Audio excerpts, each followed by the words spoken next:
Tilda.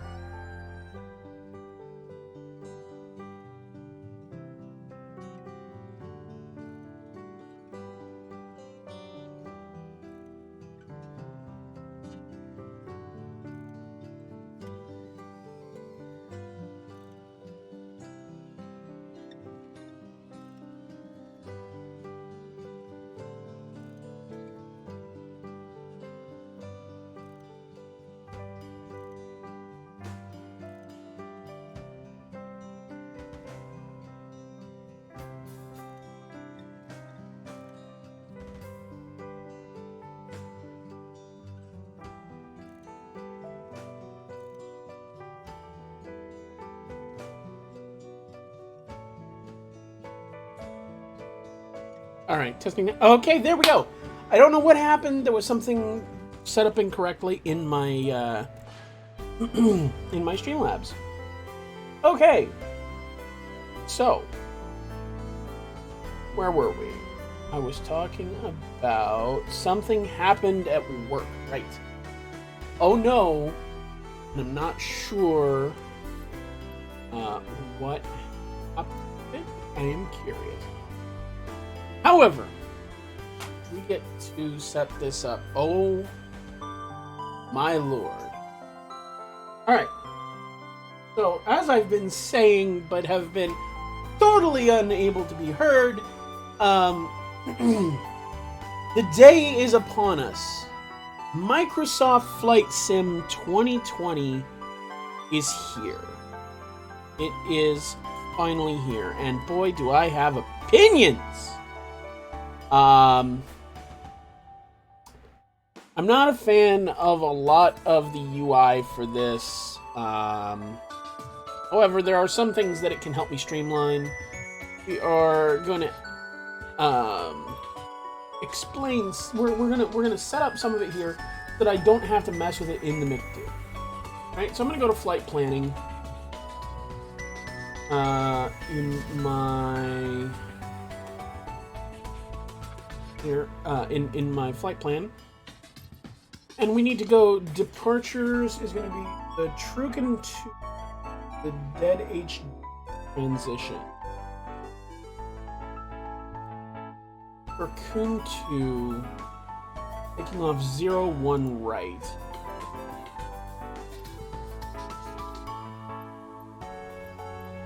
Where's my transition?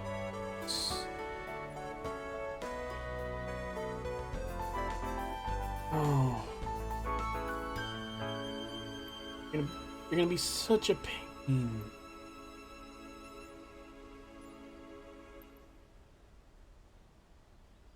Okay. Oh, that's gonna be annoying.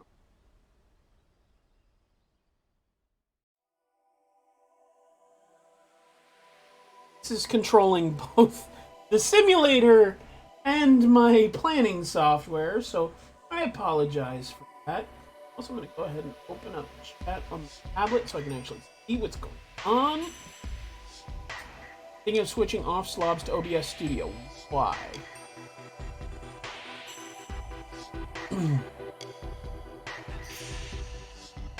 There a particular reason.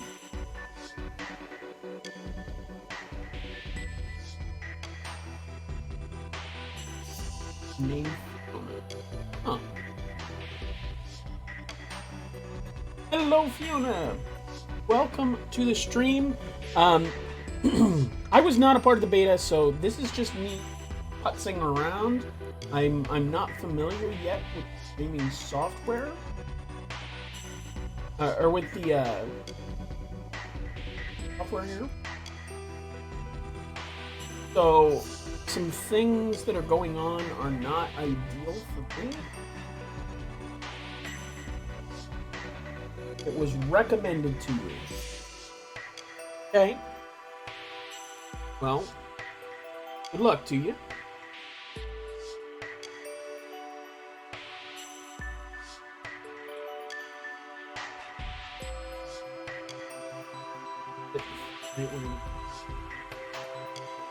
We need to solve the waypoints. Okay, here's what we're gonna do. Internet. So we're going to have to do this with actual charts at this phase because of some changes in the software that I use to handle my flights. Going from KSFO. Need the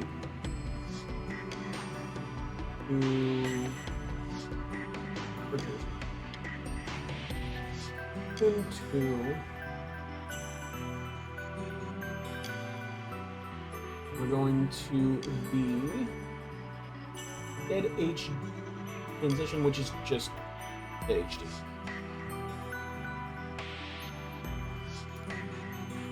After Turcoon.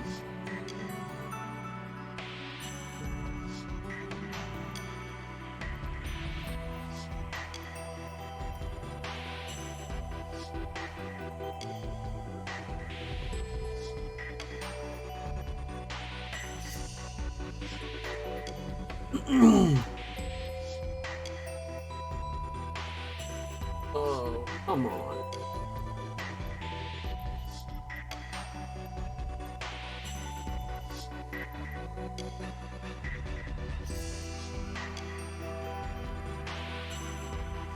Not wanting it to work. I don't know how to actually change this.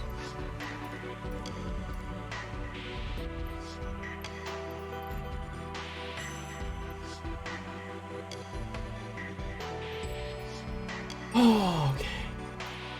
Gotta be some way to set my... There's not. I'm just gonna fly it. Nope.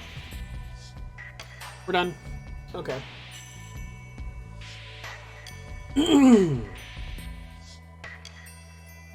Alright, so let me get back into my planning software here. And checklist.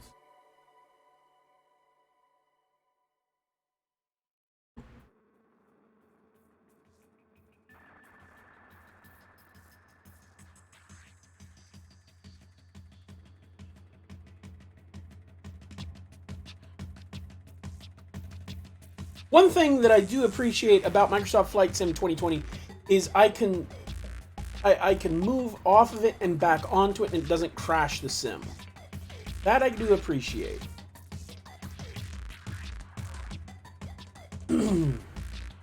Alright, so I'm just going to shortcut everything I'm about to say and tell you this. If you are looking into Microsoft Flight Sim 2020, here's my advice to you.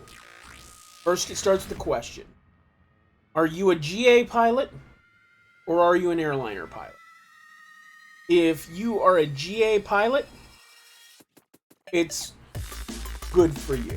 It's real good. It's fun. It from what I understand, it's very accurate.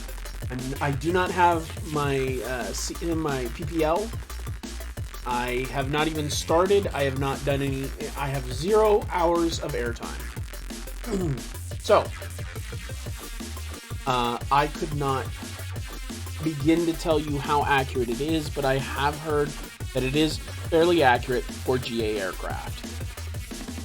However, having flown many study-level airliners, it feels like a really big GA aircraft. It is way too responsive. There are things about it that I absolutely despise. The pushback system is terrible. Matter of fact, today we may very well just power back. We need something like better pushback in this simulator, because the way it's functioning right now is, well, not functioning. Which you'll see shortly once the simulator actually rolls in. Here we are. We are ready to fly. We are at San Francisco International. It feels a bit loud. Okay. For you, that's no problem. There we go. That sounded a little better. Or is it maybe that I am a bit quiet? No, I'm good. All right. So here we go. I am going to try and set this thing up. Oh, why? Oh, why? Why do you do this to me? The fucking engines are already running. God damn it. What are you doing? This is what you're doing. Now we're going to have to restart so we can get it cold and dark.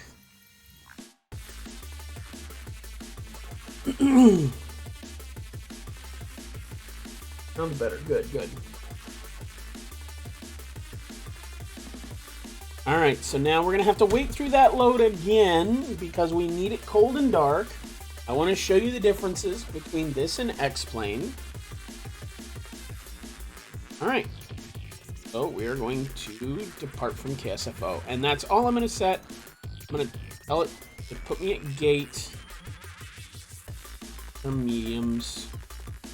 Small, heavy, large, medium.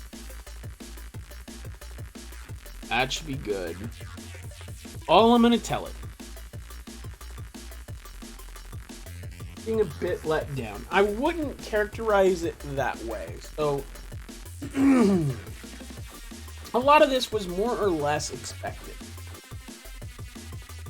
However, the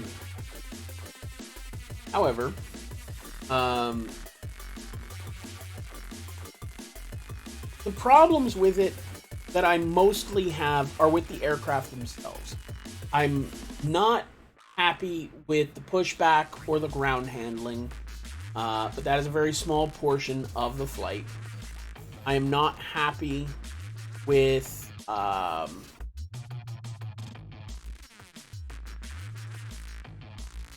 I'm not happy with the AI at all. I'm not happy with the ATC system, but of course, nobody ever is. Okay, simulators have been trying for years to get AI to AI air traffic control to work, and they never can. It's incapable of thought. So there's nothing to be done there. Now, when you omit the aircraft and the ground handling in ATC, which traditionally are things that simulators have been adding through third-party plugins for ages, well then, you're left with a simulator, which you can see here. There is a lot of atmospheric modeling. By the way, if you see really shitty frame rates, the reason why you'll be seeing that is because there's currently a glitch with the software of the simulator that makes the telemetry program that I use cause it to drop to tank frame rates. I'm seeing it too, and it makes it harder, but it is what it is. Okay.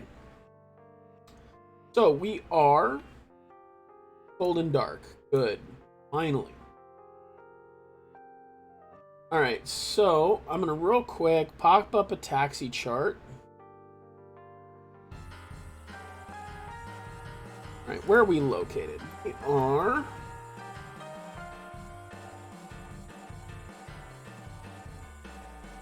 roughly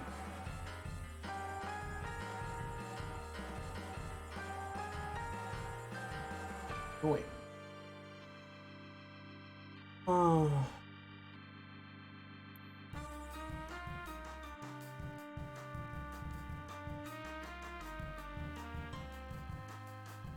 We are right here. Okay. So now I know where I'm at. We're going to be taking off via one right.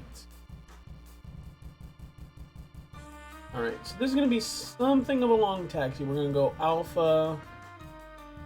Well, we'll just be able to follow Alpha all the way around.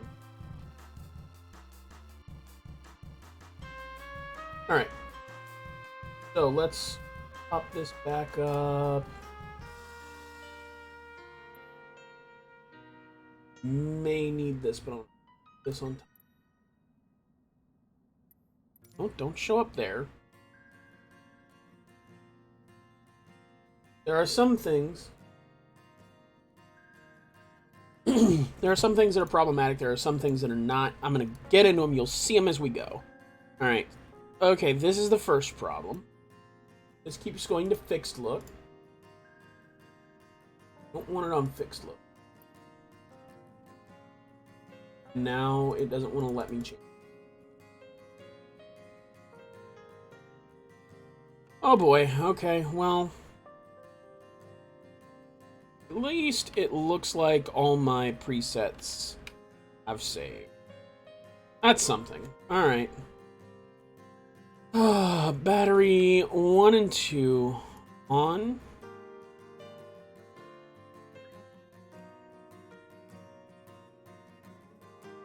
What? Plane, what are you doing?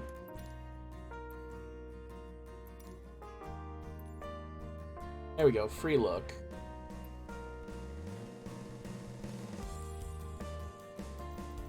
Oh, come on! Microsoft, what are you doing? I can't interact. I can't hit the buttons. Can't hit the buttons, I can't hit the switches, I can't control the aircraft. Microsoft. Yo. What are we doing here? Obviously my controller's working.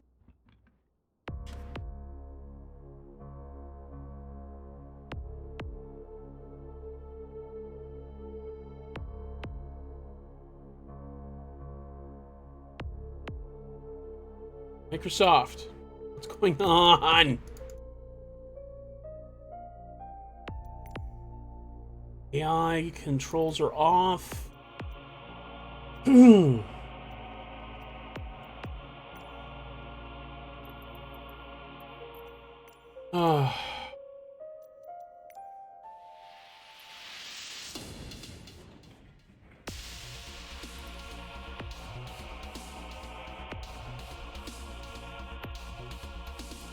Something got screwy in the controls.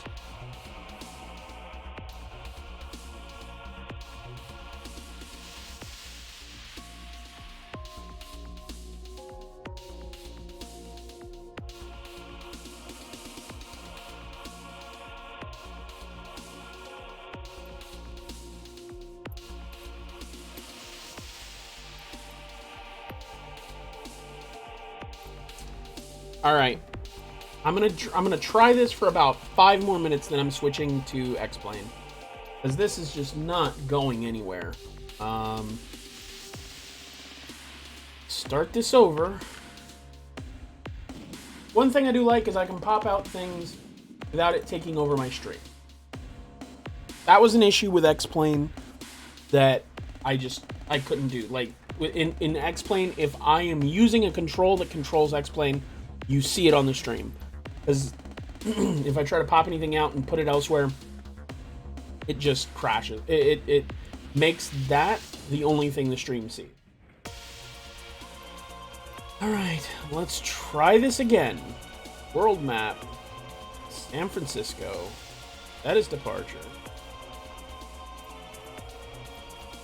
Let's look at our flight conditions. Weather and time is going to be live.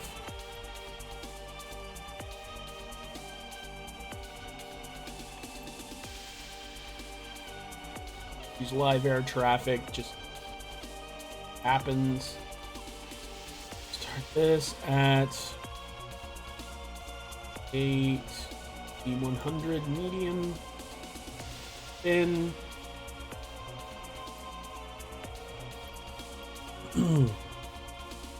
Try this again. Microsoft. I'm not sure what's causing this, but get it taken care of, my friends.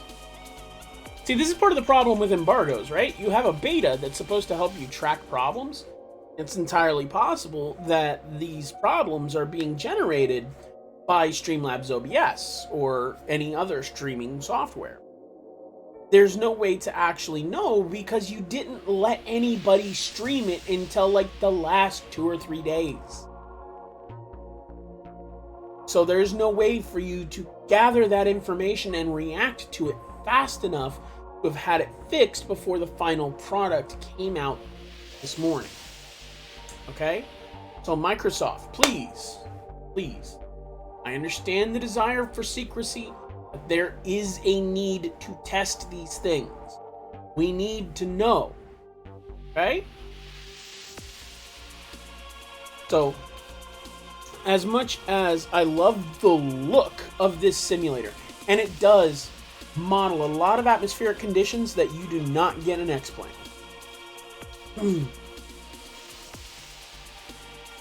And something is going wrong with... Oh, I don't want that.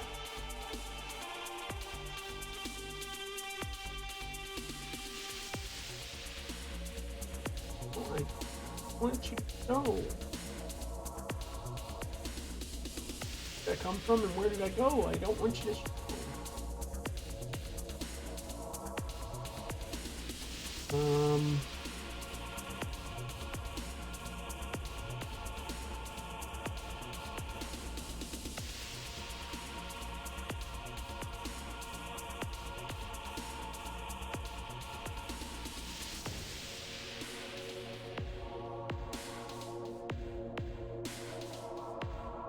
That's something I'm gonna have to... We're gonna have to deal with today. I can't fix everything at once, so that's just it. Alright. Let's try really hard. Check it. Change this to free look.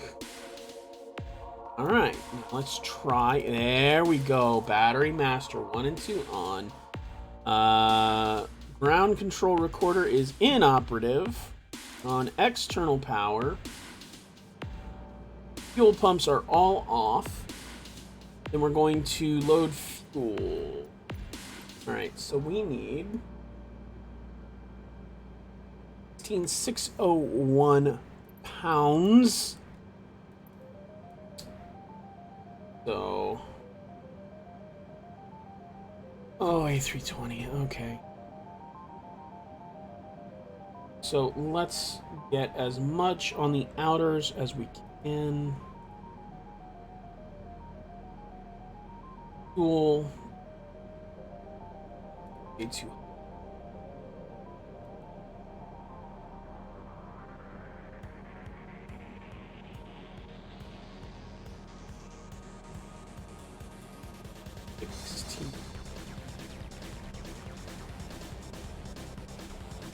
I need another 200.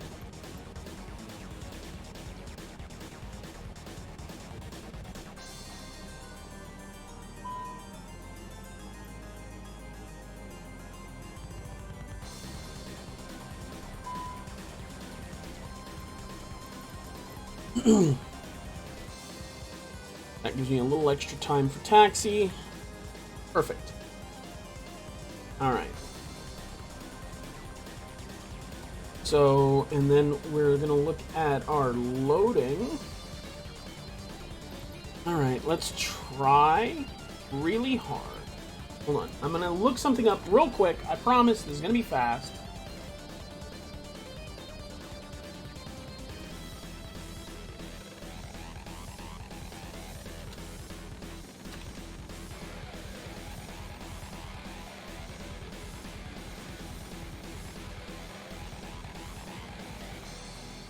Alright, so apparently this is how this works. Shift E. E.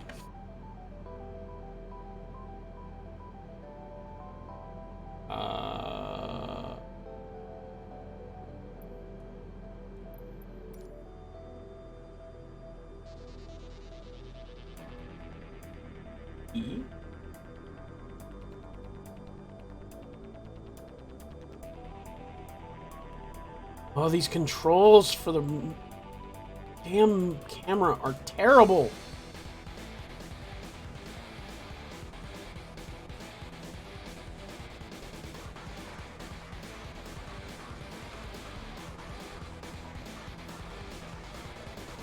I can't get the doors open.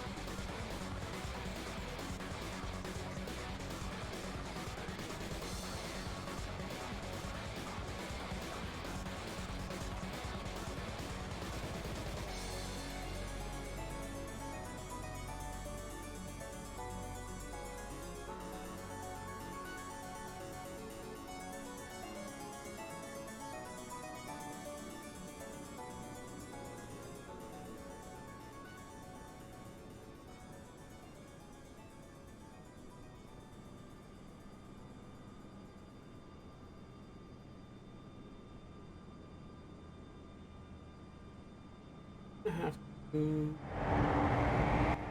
put this up in a video. Nope, that's FSX. Jesus. Come on! Pardon me. This is just gonna... I literally do not know how to make this work.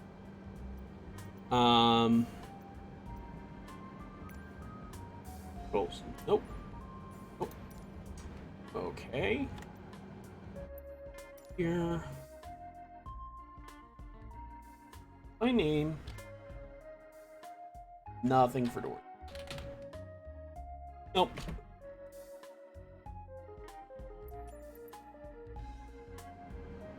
Some of the coolest things about MFS 2020, I can't show you.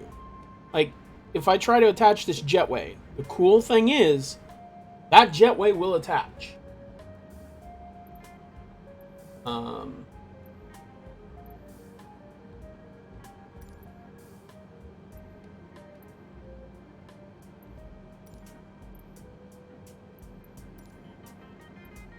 Well, that's not going to work at all. I apologize, guys. I know this is getting frustrating. Trust me, nobody is more frustrated about it than I am. You know what? We're just going to wing it. Let's do this. Hell with it. We'll go with whatever we've got on board. Alright, so... pretend that fuel is loaded. We do have fuel loaded. We're going to pretend that people are loaded. APU master switch on. 1, 2, 3. APU starter on. Cockpit lights and MICDO are fine. Flap lever and speed brake are in the full retracted and moved position. APU bleed on as soon as it becomes available. Oh, this is depressing. Air conditioner panel, no whites. These are inoperative, I believe. Yeah, those are inoperative, so we don't have to worry about that. Not that we were worrying about it, but cross bleed set auto, also inoperative. Generator 1 and 2 fault light, external power off. Electric panel, all other lights off. Ventilation, all other lights off. We can't even manipulate our adheres. They're already on and aligning. Strobe light set to auto.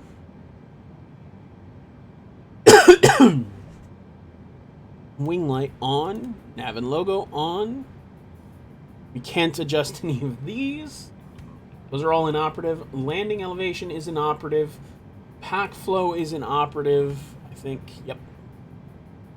Fuel pumps all on.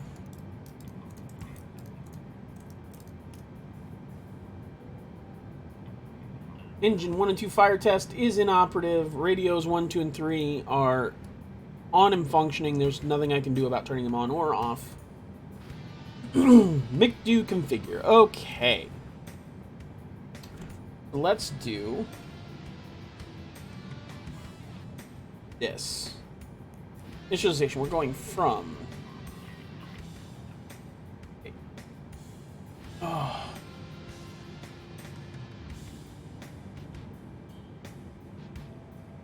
KSO to KSA. Microsoft, please. Jeez. Wind is an operative. Cost index today. And this is depressing. I'm sorry, guys. I promise we'll get back to doing the normal flights you're used to. This is just something that we have to do. We have to do it. That's just how it works. All right, so we're going to depart from San Francisco via one right,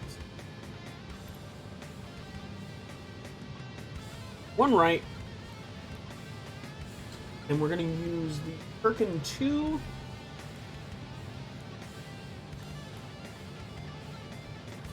Dead HD transition insert.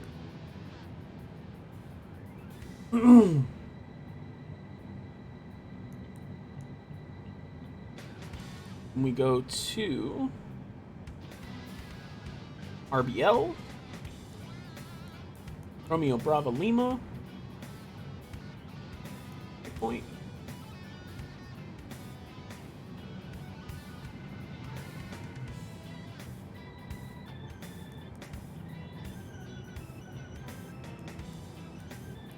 No.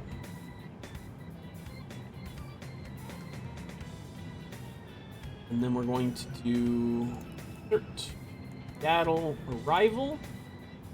I'm going to go for 16 left. ILS. We're going to do Hawks 7.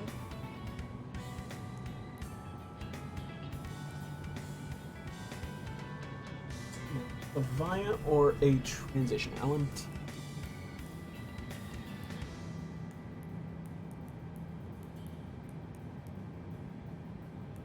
No via. LMT transition.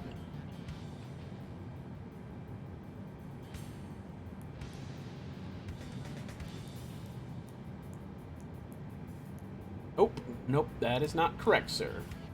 Arrival. 16 left. Ox 7. Go via.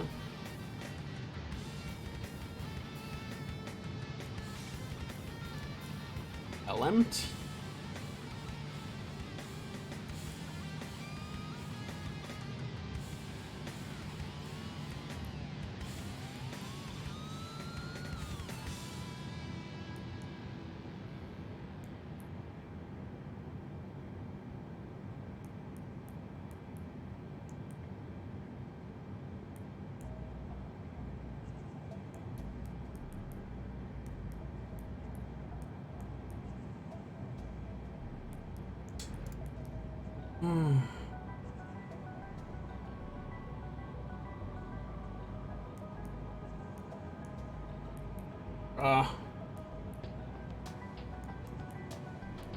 Then wing it the best I can.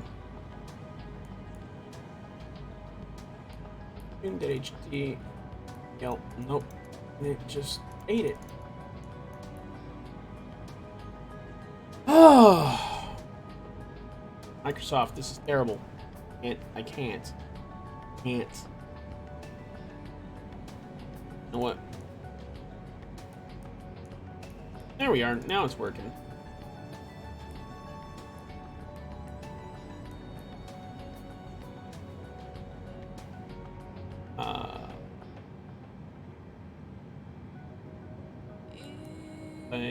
What's our flight level today?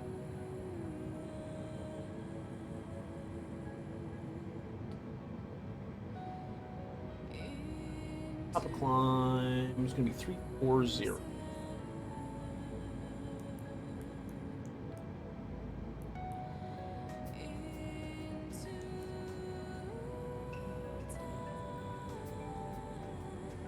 And this still has no idea what.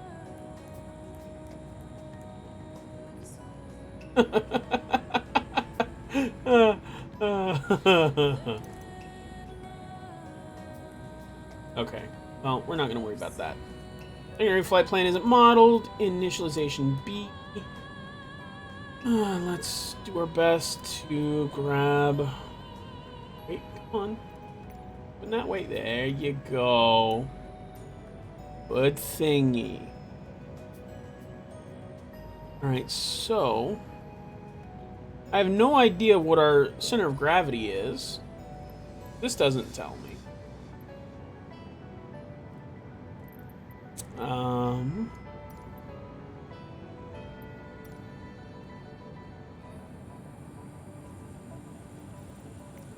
Have more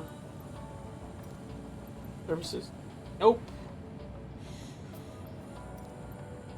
That's cool. You know what? We're fine. I'm not even gonna worry about that. There's nothing I can do to fix this. We're cool. I think I'm gonna take off at probably 150.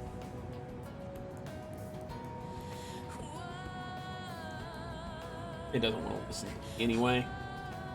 Alright, that's fine. That's fine. We're not going to worry about the rest of this because it's an exercise in futility. It's not even modeled properly. Alright, push back and start. Oh boy.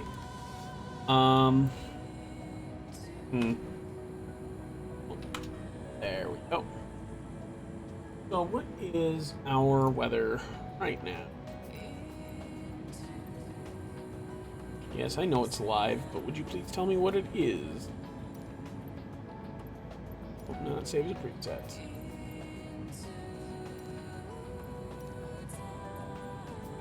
Live.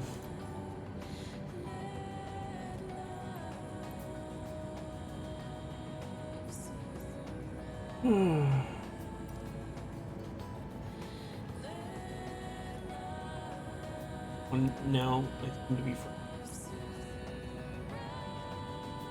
Alright. You know what, guys? I love you. Wait. Oh, here we go. Okay, we're working again. There we go. Alright. Trying. As long as I can. As long as it keeps working-ish. Do our best. Hell with it. Not gonna worry about the altimeter. Flight directors, both on.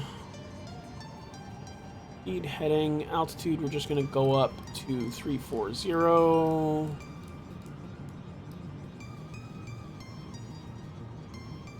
Right. The rest of that's not really modeled.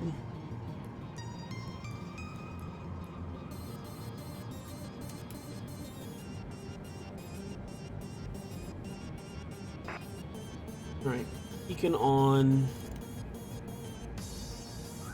Now, unfortunately, I don't have any way to push this back. Hold position, United 5 feet. What the hell was that?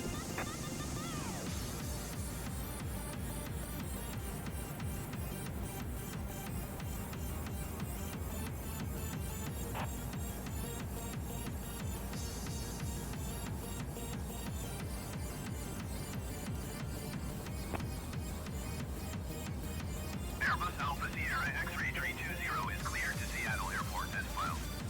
Take off runway 19er left climb and maintain 11,000 feet. Departure frequency is 135.1 squawk 0753.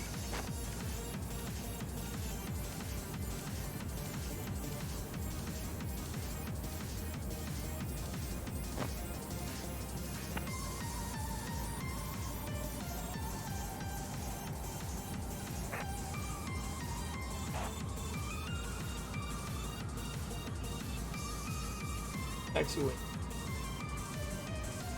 Oh, Foxtrot. Ah.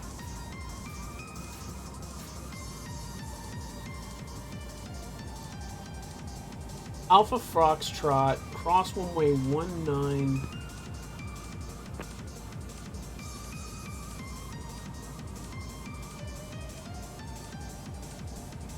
Cross runway 19 left.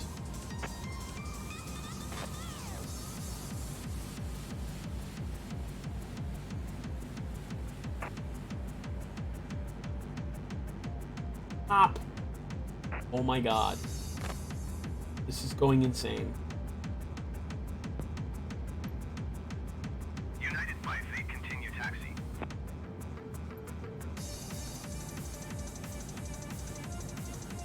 Taxi to and hold short runway 19er left via taxiway Alpha Foxtrot, cross runway 19er right Foxtrot, Okay, Lima, cross cross 19 runway right. 28 left Lima, cross Foxtrot, runway 28 right Lima, Airbus Lima. 320.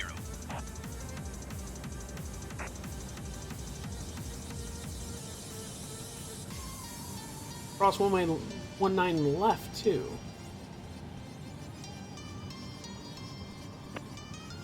What?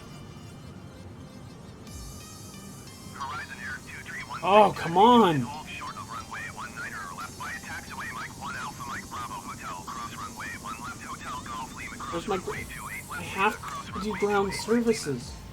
You should be shutting up. 20.5 when ready. Do you see why I hate this? Okay, so we're gonna need to go right.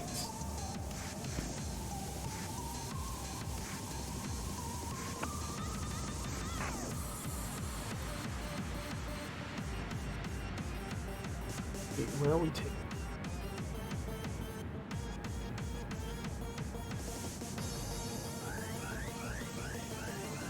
Okay, we're taxiway Alpha Foxtrot, cross 19 right. Foxtrot Lima, cross 8 right. What?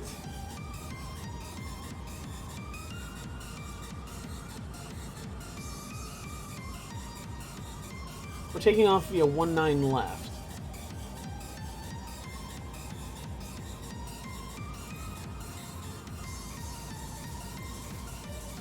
There's another thing I don't like. It doesn't tell me to do this.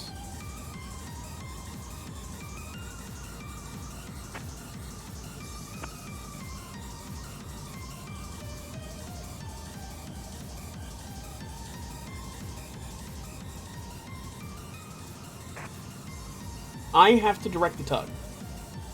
I'm directing this tug. There is no reason. There is no reason. San Francisco ground, Airbus Alpha Sierra X-ray 320 requesting pushback tug to push the aircraft straight.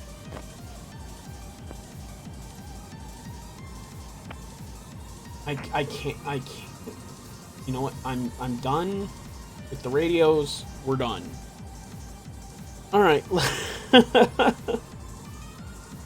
Let's just pretend everything is working as intended. Ignore ATC. I'm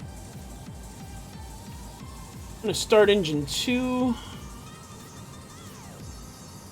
Back on look, and we need to be on free look. These views, the camera is buggy as hell. It's gonna take me an hour just to get off the ground. I'm gonna call it right now. I'm not doing this again. I'm gonna call it right now. We may do some GA fun, things like that, but I'm not flying the airliners in this game until there are some major updates. That's just... I can't do this. I can't spend an hour trying to figure out how to get off the goddamn ground.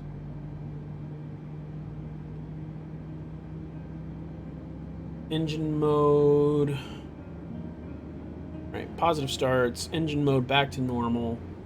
APU bleed off. Ground spoilers active. Flaps set for takeoff.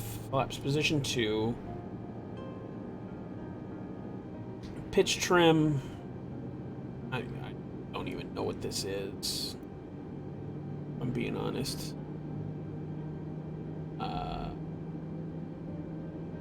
I'm just not going to worry about it. Cool. Engine and wing anti-ace. Not needed. APU master off.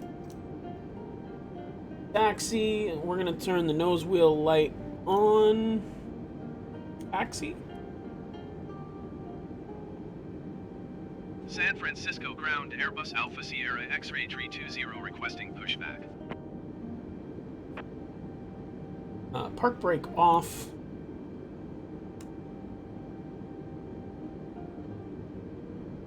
And then we are going to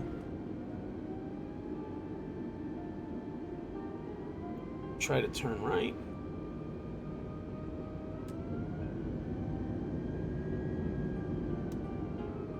Alright, what's going on?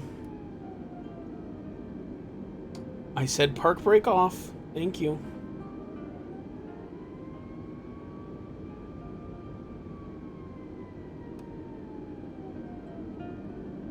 Okay, what's going on? For fuck's sake! Rolls!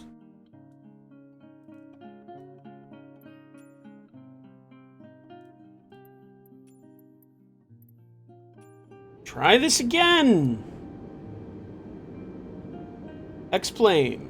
Or not X-Plane, pardon me. Microsoft. What are you doing?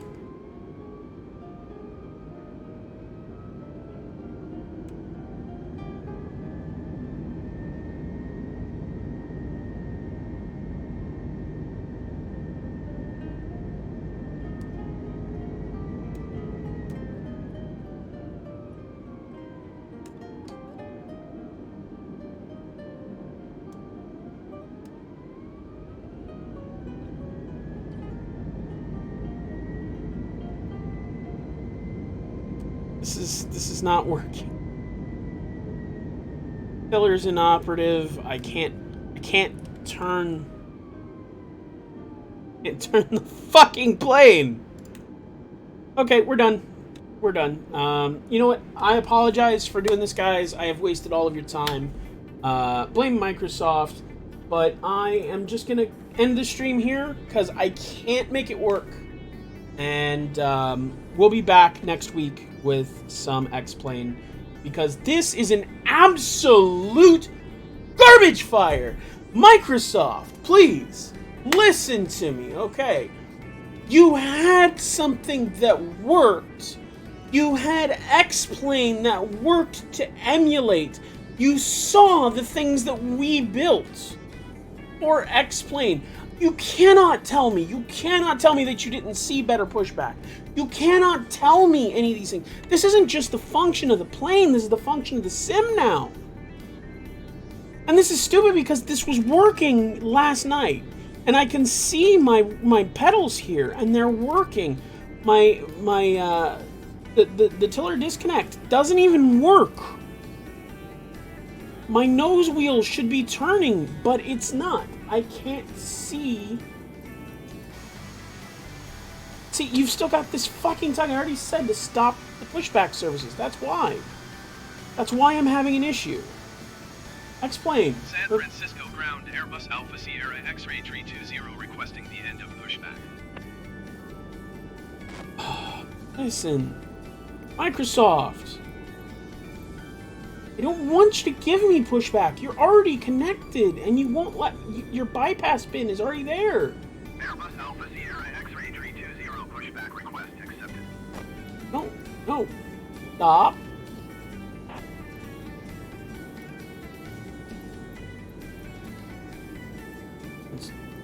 See, it's stuck. It's stuck. Microsoft, this is the sort of thing you should have been testing, but you didn't have enough people testing who knew what they were fucking doing. Okay? I'm sorry. I hate to do this. I do not want to be angry. I do not want to be angry. But guess what? I am. I just spent $120 on this sim. I just spent another $100 buying a new hard drive to put this sim on. And guess what? It doesn't work.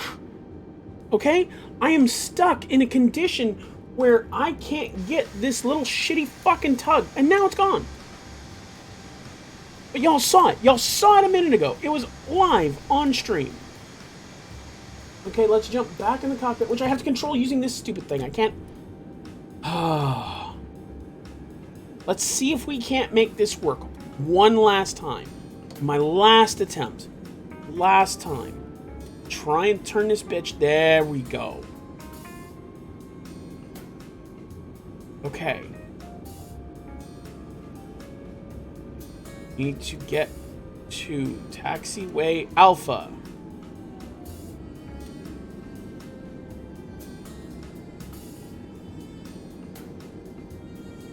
But we're just going to do this.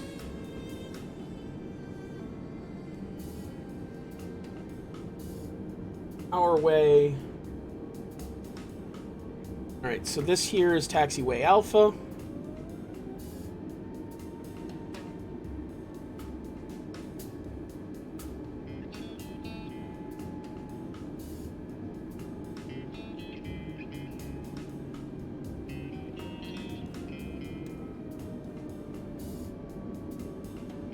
We're gonna just do our best. Just get this bitch in the air.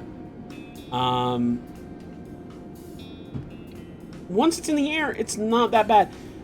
Everything is terrible on the ground. In the air, everything is slightly less so. I'm not impressed. I'm not impressed. This does not feel like a simulator. It feels like a game. It feels like Microsoft was going for the wrong group. That's what it feels like.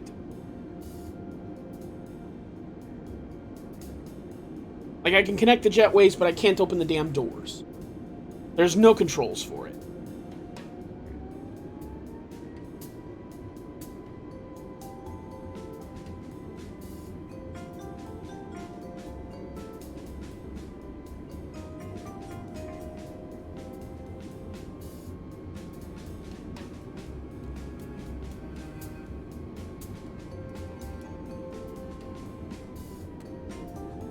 Where are we?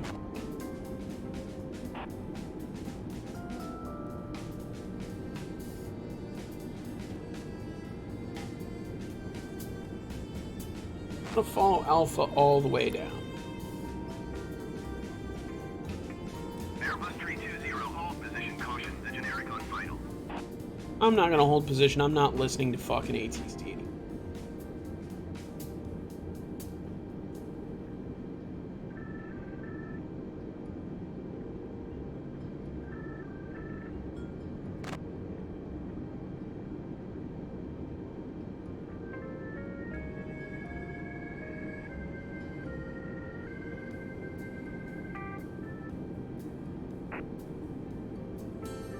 We'll just have to pretend there are no other aircraft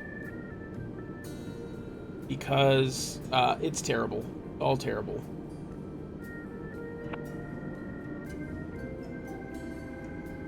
San Francisco ground, southwest Niner IFR to Sky Harbor, ready to copy.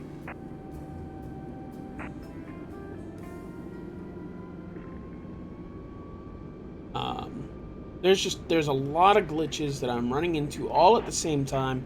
I don't know if this is normal. I know that I had much fewer problems when I tried this last night.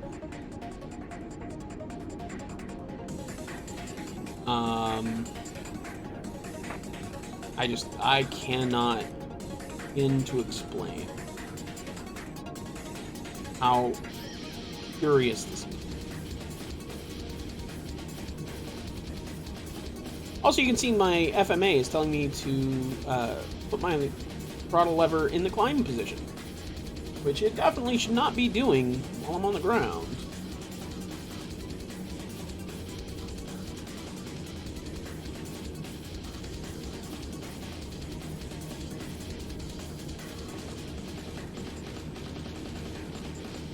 Okay.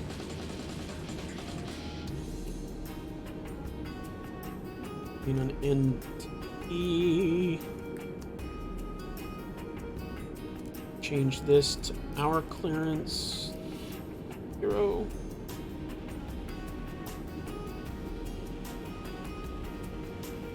Cabin calls are inoperative.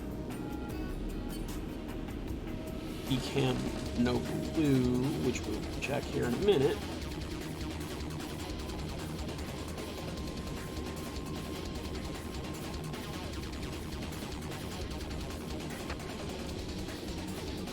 Southwest Niner request to end pushback received.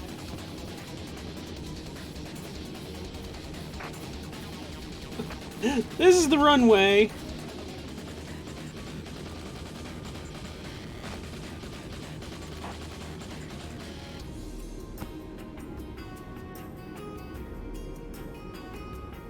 Taxi lines are just dumb.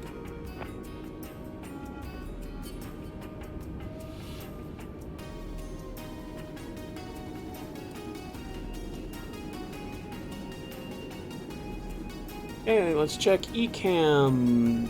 It isn't going to tell us anything because it's not properly modeled. For takeoff, transponder TARA. Yeah. Okay. Runway turn-offs, landing lights, nose light to taxi, or to takeoff. 50%. Stabilize. Flex.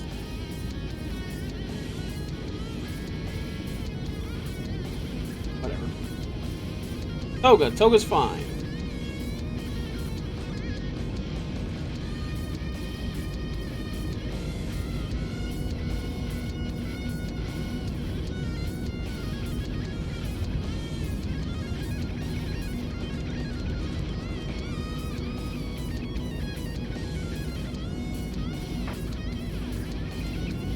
You're up.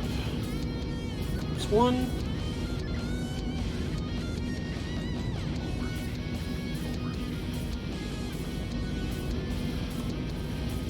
Subtracted.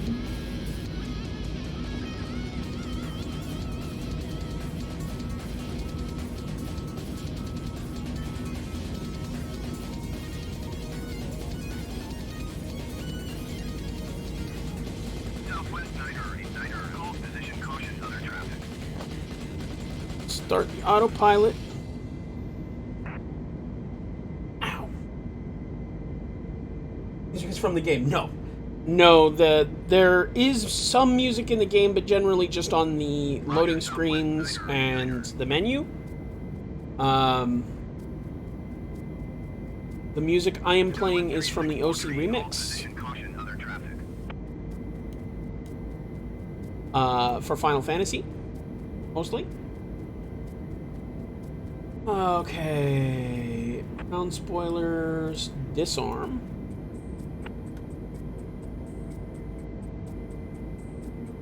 Nose wheel light off, runway turn off light off, autopilot 1 on, throttle to the climb detent. Roger, Skywest 3643. I'm also gonna put this to thrust.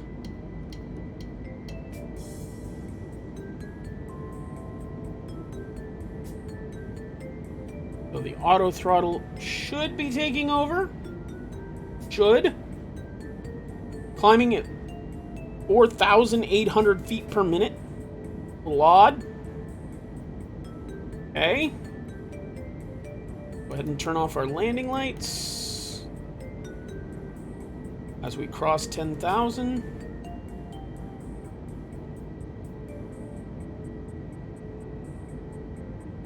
Oops.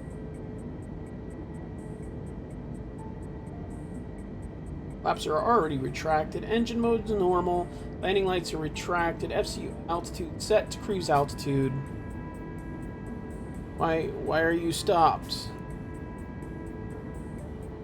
Hello. Be 4,000. It also apparently does not care about actually being where I tell it to go. That's cool.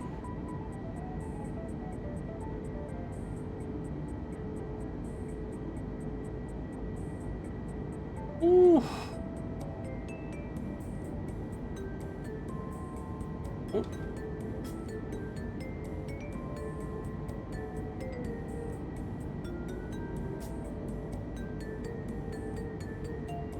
All right.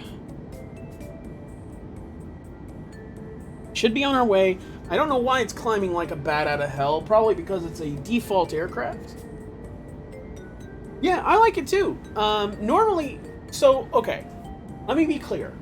There's a difference between me today and me how I am in like every stream I do. So, normally, I'm a very positive person. I like to have fun and just, you know, just be fun. That's it. Hey, we're having some issues. As Microsoft Flight Sim is brand new, and obviously day one it's going to have some issues. And believe me, it does. It does deliver on those issues. I cannot explain how rough this is. And like, okay, these balls. All right, that is supposed to be where my seat is. Obviously, these balls are not correctly modeled in the proper spaces, because that's what this is supposed to be. This is supposed to align where you're supposed to keep the captain's chair, so that your eyes are in the proper spot to tell where the plane's going. Unfortunately, this is actually apparently close to the proper spot, but I should not be able to see that little white ball at all. It should be totally covered up by the red ball. I know it's weird, but that's how Airbus decided to do it. And apparently that's not properly modeled here. Somebody will probably rip this off to make the actual 320 model that we wind up using. That's study level. Unfortunately, they will also have it wrong, because they're just going to use this model.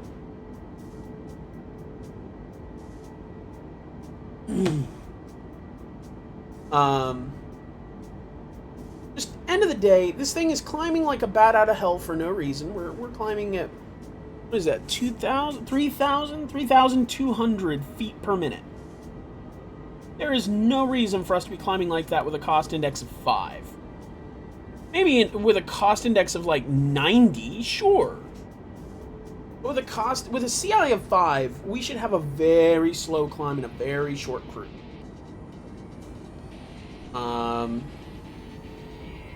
But instead, we're climbing like a bat out of hell. So obviously the cost index not properly modeled.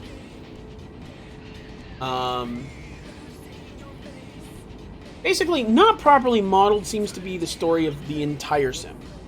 Not the only thing, they did get the weather right. Apparently, they did really well with the GA craft. But they did not with this. Yeah, we're through 18,000. Selection, set standard.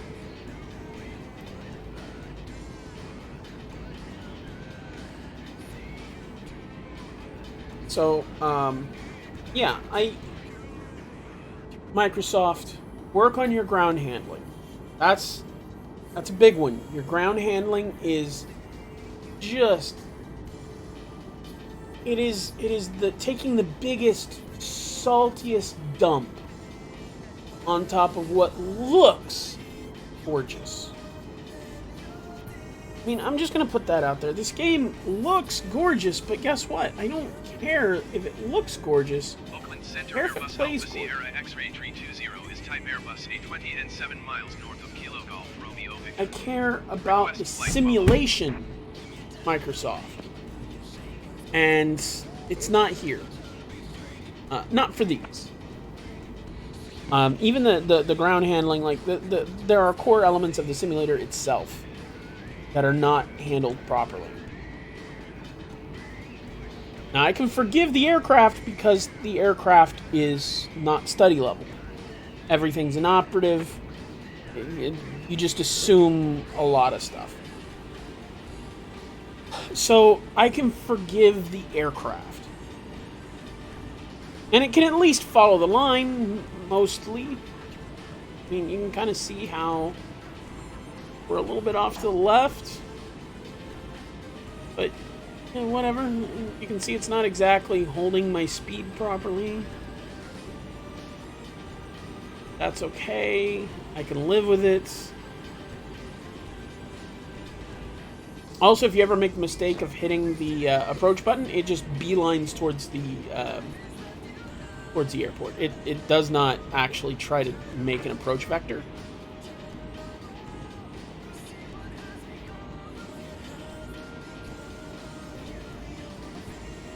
Also, this should not be flood brightness.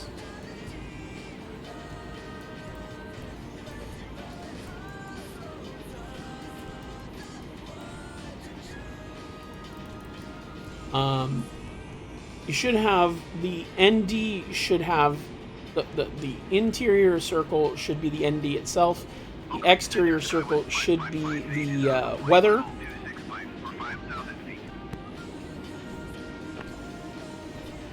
Yes, inoperative. System 1. Map. That's inoperative, of course it is. Alright, we're coming up on 3-4,000.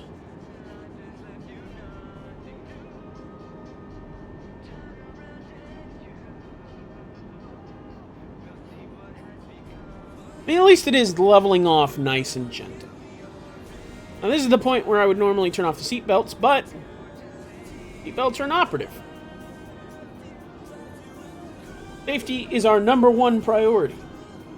Having fun picking apart the cockpit. The cockpit is only part of the problem. The flight model is...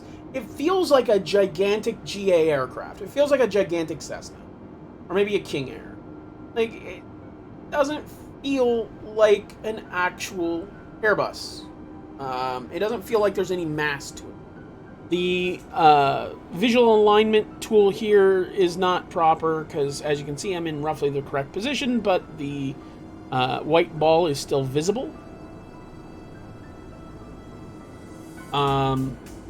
Here's the thing. The flight model on the 747 Intercontinental in FSX was also complete garbage.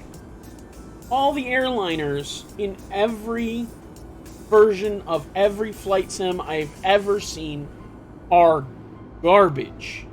They're not designed to be good. They're designed to be bad. Because they want you to buy third-party programs. And they still do. They still want you to buy a more expensive airliner. They don't want you to be able to fly this for free unless you're just looking to play a game. And that's what it feels like.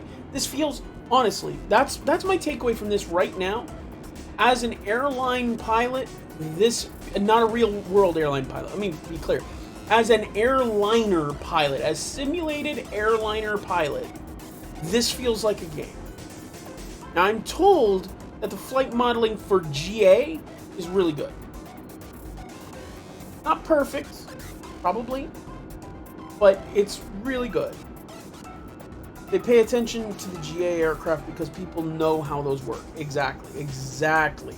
But what they're forgetting, and see, here's the thing, this is how I can tell that they've had a reorganized NDA with certain people, because I have heard flight deck to sim and V1 simulations and people like that singing praises up until now.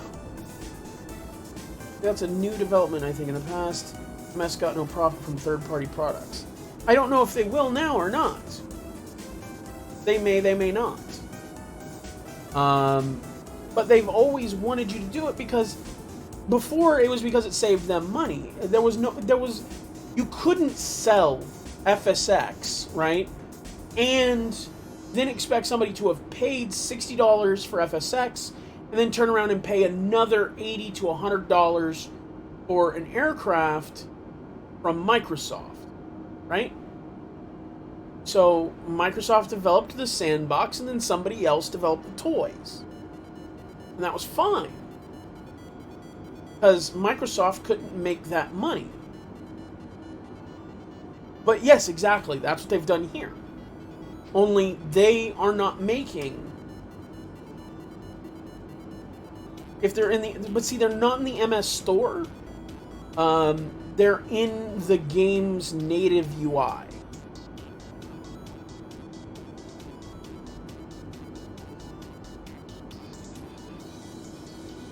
That's the issue. And see, here's the thing. We in the flight sim community have been looking for a good 748 for ages. We've never had one.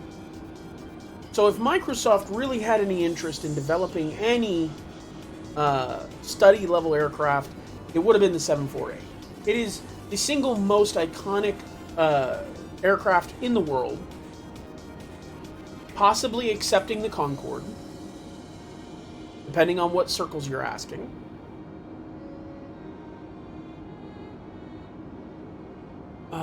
Where? RBO.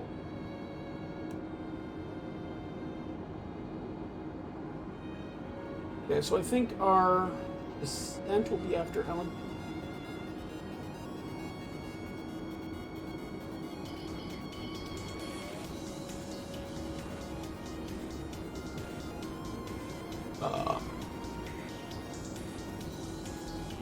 Let me look real quick. Oop. Undo.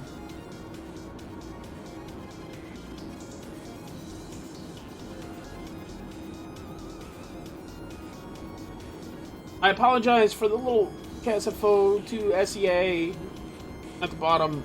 There's nothing I can do about that right now. I've already tried to fix so many things with this. Welcome back, wifey. So we have dealt with a lot of frustration here, just trying to get the simulator to function. I'm very curious about this. There really should not be many clouds at 34,000 feet. Also, the engines are just tremendously quiet. I don't know if you guys are hearing it that way, but the engines are almost, I can't hear them.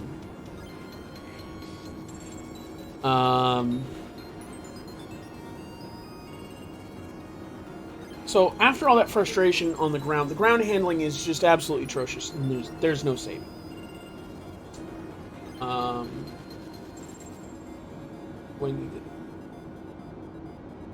This is not going to help me.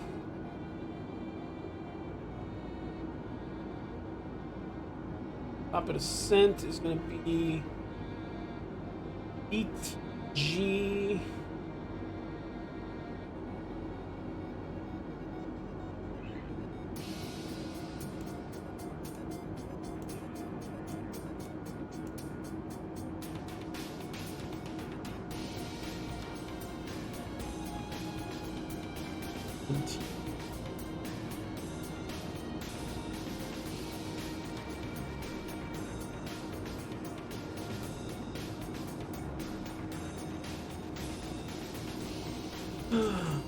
I guess there were individual sound levels for different effects. There are. They just don't work very well. And I can't get into them without pausing the game. So here's all my controls. Unfortunately, I have everything at 100%. And the only sound you can actually hear right now is environment and engines. There's nothing else being used. So you can see how I'm not impressed. Guys, I'm not impressed. Simulator, it looks beautiful. The streaming ortho, the streaming scenery, I didn't know how or if that was going to work, and it has surpassed my every expectation. Every single one. Not even a kidding. Not even a joke. I mean, look at this. This is absolutely gorgeous.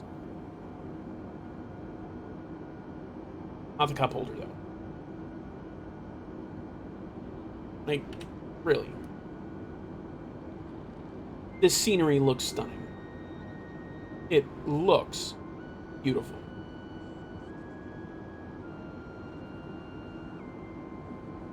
So, I'm not going to knock them for that.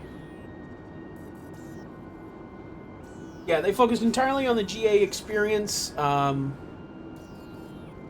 know, that's why, like a lot of GA stands, you don't even have the plane up against anything, so you can just taxi forward. You don't have to worry about anything. The pushback condition, the pushback controls in this are absolutely atrocious. I mean, everything is just. I'm not happy. I want to go back to X-Plane. I don't want to do this anymore. So, what I am going to do, though... Okay, so tonight, I am going to do something I almost never do. I'm going to go long. And I'm going to play more of this. But... I'm not going to do any more airliners. You guys are going to see me attempt some landings in GA. because that seems to be like where the fun is. They have these inborn landing trials. They have a walkthrough tutorial for flying a Cessna. I'm gonna try and do some of those things and let you see me doing what this sim does best, because you guys heard me. I was at the point of quitting. I didn't even want it anymore. I was done. And now I've at least got the plane in the air and we're flying. We have managed to fly. And this is the thing that frustrates me, right? This was, at least in part, designed for a layman to be able to get their hands on a simulator and fly an airliner, right? And I have been flying airliners for more than the last year in simulator. And I have never had as much of a problem flying an airplane as I have in this simulator. I've never had so much problems as I have today. Today, I almost gave up because I couldn't get the tug to detach. I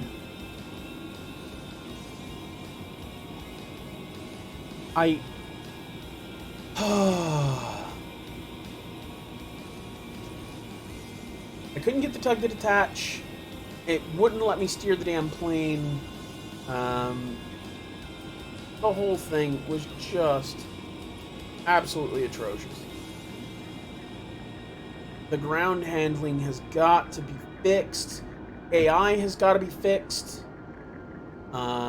It does a lot of things. It's where it tries to do things for you and be better, and it winds up being very painful. It doesn't know what it's doing.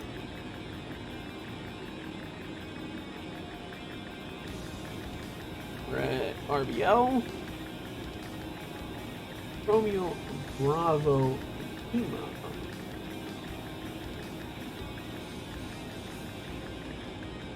That will bring us to Lima Mike Tango, which is Kalamath.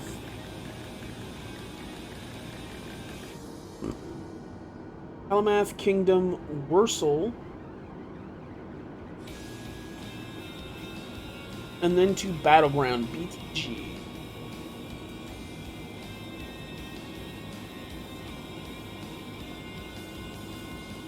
And then 19 miles after BTG, we need to descend. Not understanding anything, but I enjoy it anyway. Alright. So. Why do you go there? Alright. Here we go. So. Right now I'm in cruise.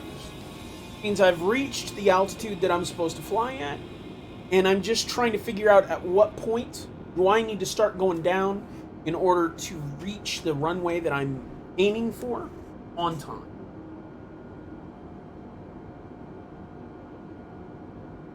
Airliners are what I call Microsoft Aircraft Photography Simulator. I mean, they do look good. I mean, let's look at the external view. I mean, it looks good.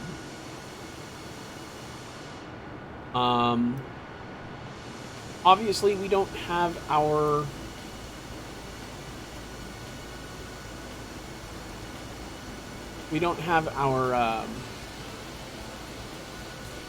livery. I have to look into how that works. I feel really weird about how this controls. The camera controls feel backwards. Upside is, it doesn't look as much like we have Unity asset captains anymore. Let me know if I want to put effort into what, a livery? Do I want to develop a livery? Possibly. I mean, not until we have a payware aircraft that I can fly, because I cannot fly this. This is what frustrates me, right?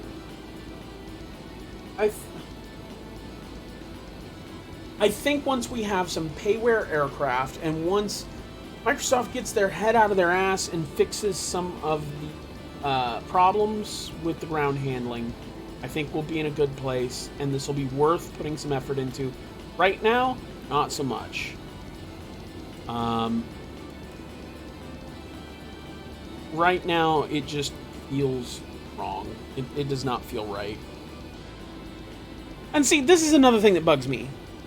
This goes off of kilograms, which it should. This should be going off of kilograms. It's an Airbus, right? And no long time, you know. Thank you, Bird. I apologize last week. Everything was going wrong, and I could not get streams prepared on time. I apologize. I wound up taking a little bit of time to get prepared for Flight Sim for this release, which, for airliners, I'm not impressed. The actual, like, the parts of the simulator that need to be the strongest are good. The atmospheric modeling, the look of the cloud layers. I mean, look at these clouds. These are absolutely stunningly gorgeous. And once we're below the clouds, you'll see the scenery as well.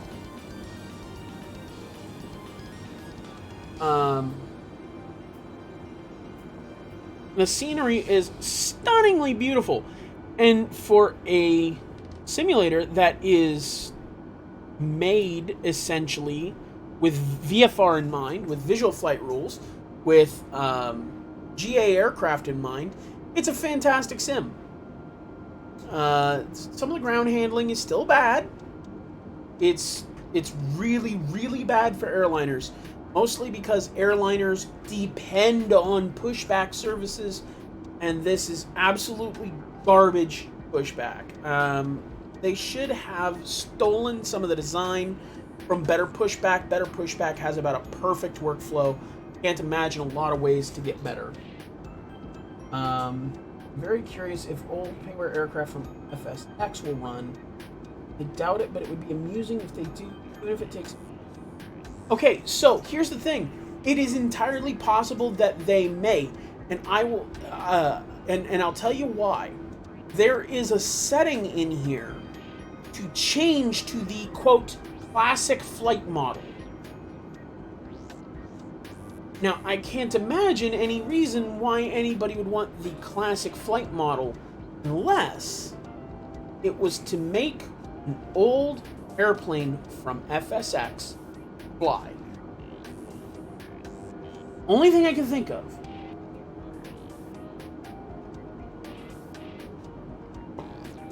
And that's the one thing that I hope. Excuse me.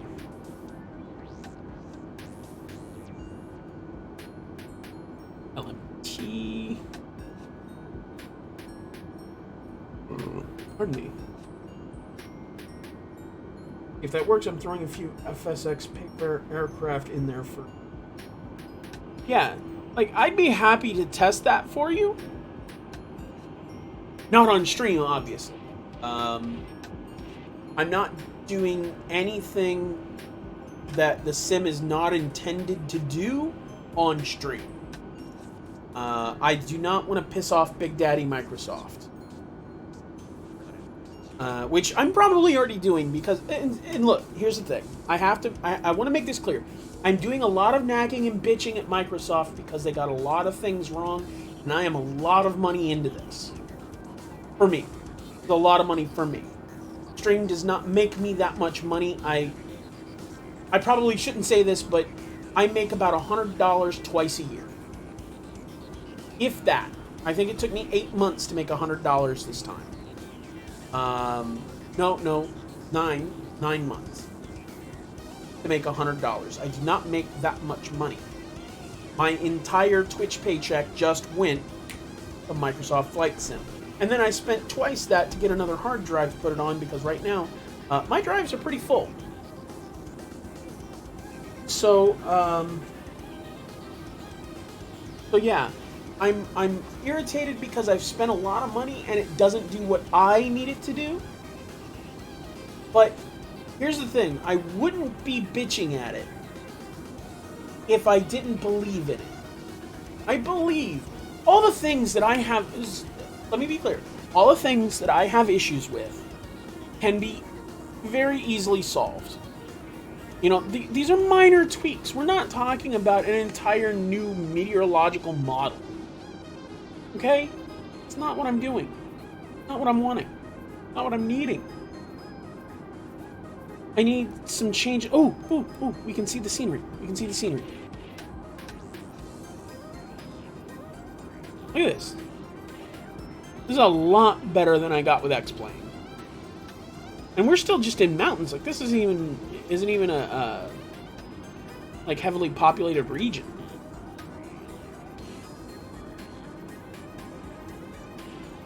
Seattle Center Airbus Alpha Sierra X-Ray 320 is type Airbus A320 and 15 miles southeast of 1 Oscar 6. Request flight following. Okay, there's another thing that I want to talk to Microsoft about. Your ATC. My dude, if you can't do it right, don't do it at all. We already have VATSIM and IVAO and Pilot Edge and POSCON and SKTP or STKP, FS Cloud. We've got ATC, man. If you can't do it, it is okay not to include it.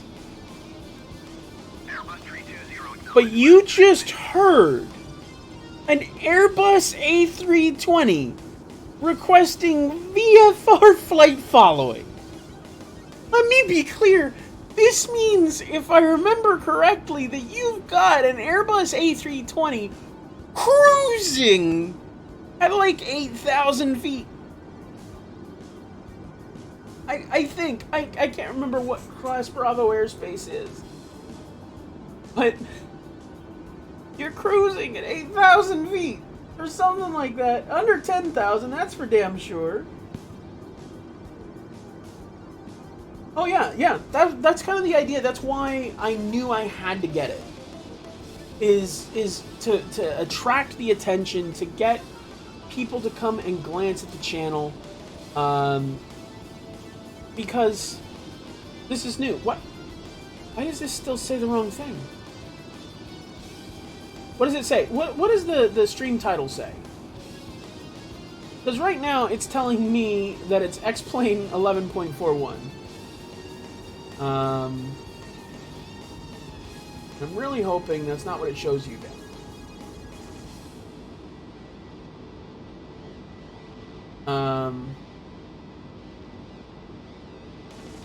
But yeah, that's kind of the idea. Is as a streamer, I kind of have to do it because I can't pass up the benefits that it is to my channel.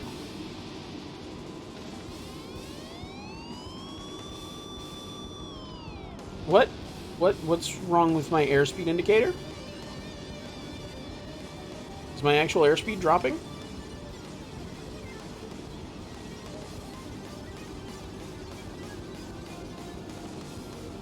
Nope, okay, it just... Again, speaking of things going wrong, Microsoft. Y'all saw that, right? That wasn't just me. Right? Like, tell me I'm not crazy. My speed indicator, my indicated airspeed indicator, went to nothing. I'm pretty sure. But yeah, when we have some actual payware aircraft, I think this will definitely be worth another look. I think that I think the ground handling needs a look. Aside that, this is all systems, right? And I expect it to not be good at systems. Maybe it's like my car. It freaks out when it has a full tank of gas. Tells me that there's no gas in it at all. I mean, maybe. You know, I mean, we are cruising at Mach 0.76. So maybe that is what it did. I don't know, but that's still, it's another glitch, right? That Microsoft needs to address. I'm really hoping that they do put some TLC into this, especially into these airliners, because I think there are a lot of people that get into this because they want to see what it's like. Because here's the thing, you can get a PPL. You can get a PPL. It's not that hard, and it's not as expensive as you'd think. It's not cheap. Clear. Not cheap, but it's not expensive either. I mean, it is. Not as expensive as you'd think. But what's really hard to do is to get your CPL multi-engine, like getting these licenses that allow you to fly planes like this.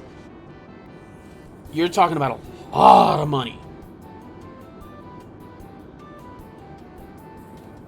LMT is coming up on it. 20 miles.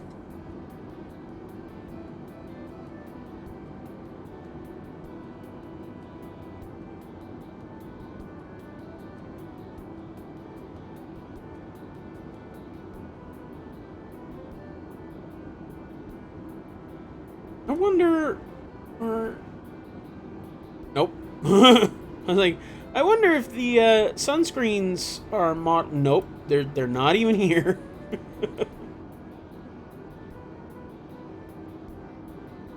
Yeah, you can't pull nothing down. And look at the scenery. It does what it was meant to do very well. So what it's meant to do is to showcase VFR and GA aircraft. Fly VFR. Airliners don't. So it focused entirely on GA aircraft. As a result, it is very good at GA aircraft. It is garbage for airliners. Sorry, I'm telling you the truth. It's nothing. It's bad. The meteorological modeling is good. To the point where you can get buffeted around by ground effects. Like it's in X-Plane, there really isn't much in the way of ground effect. You don't feel it that much. In this, from what I've seen, you do. I've seen other streamers that have gotten thrown around by ground effect blowing up off of a mountain. And other mountain turbulence and thermals. So, the atmospheric modeling, top-notch. The ground modeling is top-notch. It looks so much better. Just stock. Just right out of the box, it looks beautiful. Couple things it needs. Okay?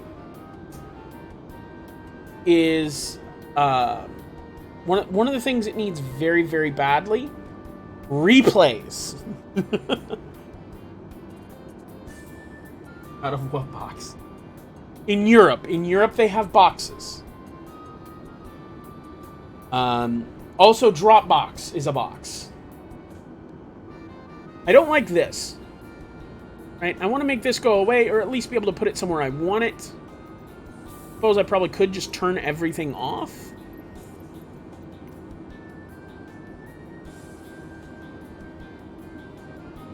If it fits, I sits. True.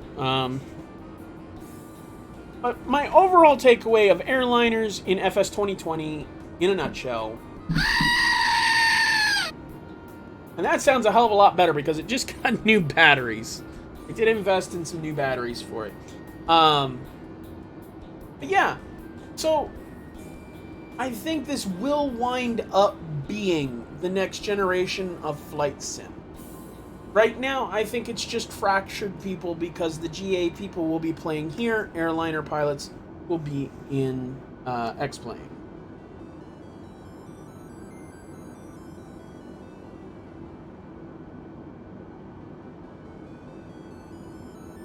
I think that's what's going to wind up happening, at least for a while. Oh, hey, it's actually modeled to top of descent? What? No.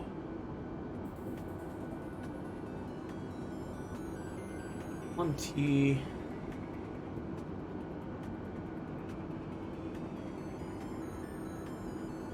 Actually, that top of descent, like, it could be about right.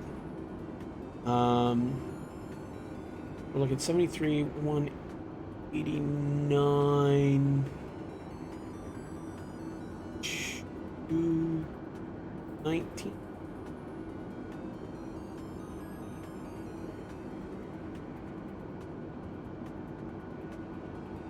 $219.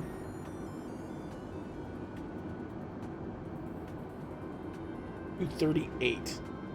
Yeah, that looks about right, actually. Man, I'm gonna give them props there. That top of descent marker is about spot on. Wow, I did not expect that to be as accurate as it is. It's not to say it's accurate; it's just more accurate.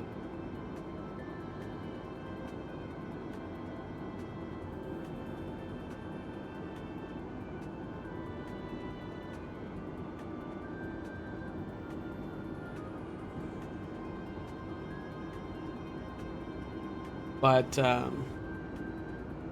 fortunately, so I can't really check my fuel very well because this is reporting to me in kilograms, and this is reporting, and my flight plan indicates to me in pounds. Why does it indicate to me in pounds? Well, because of this. This only has options of gallons or pounds. I cannot put it in kilograms.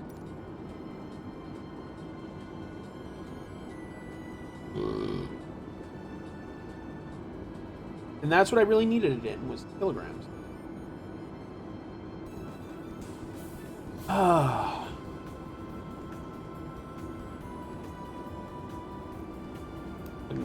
Turn on constraints. And I'm guessing I can... Yeah, those are synchronized. Another hallmark of freeware aircraft. Other than the Zebo. Because the Zebo is amazing. Oh no, we're not going to be another Gimli glider. Like, I loaded the correct amount of fuel. The problem is...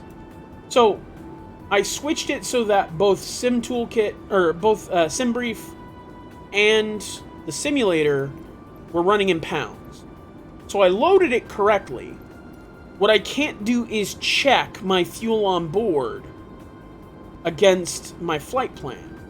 Because my fuel on board is reporting in kilograms, which 4.5-ish metric tons. But my flight plan is telling me in imperial units. So I can't check it. Not at run. I mean, I could pop this open and just add all these together. Which, this doesn't look good. It looks like they're using different amounts of fuel. I have an estimated fuel burn on here. Fuel flow. Fuel used. This says they're about the same. Definitely not. Did I turn off the APU? Yeah. Yeah, the APU's off. I could not tell you why it's doing that.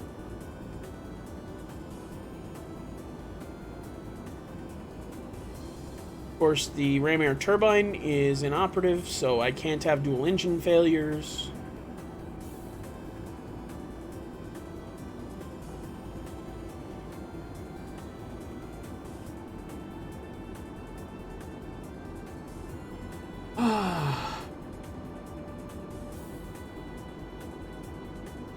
And honestly, with this thing's responsiveness, I would imagine that I probably could land it as the Gimli glider. If anything, it might come in too fast. because it doesn't want to go down.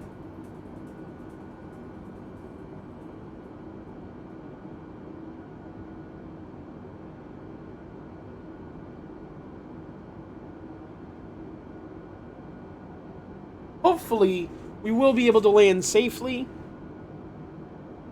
at SeaTac. Obviously, as we approach Washington, the cloud cover becomes 100%, because that's how Seattle do.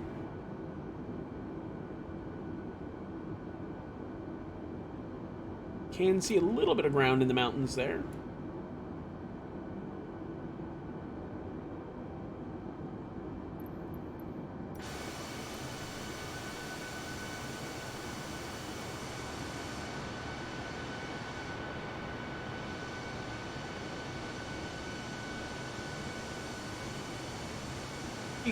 I don't expect to see that sort of thing with Microsoft. Unless that's actually on the ground there.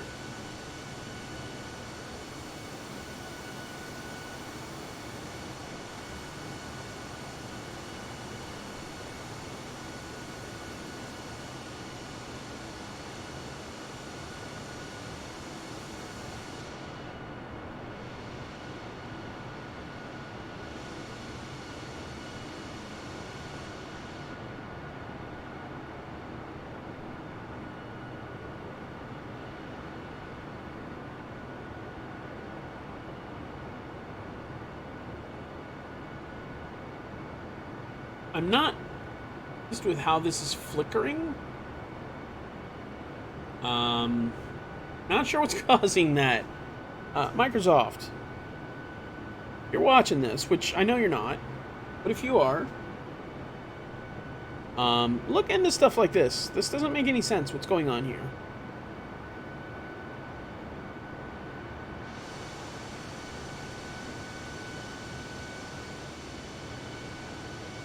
I do like that wing flex.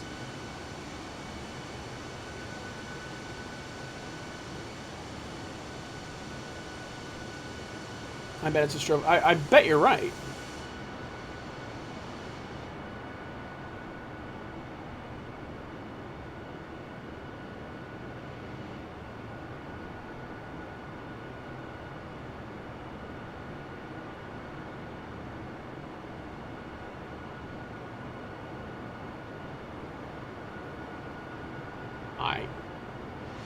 I don't see it. I don't know.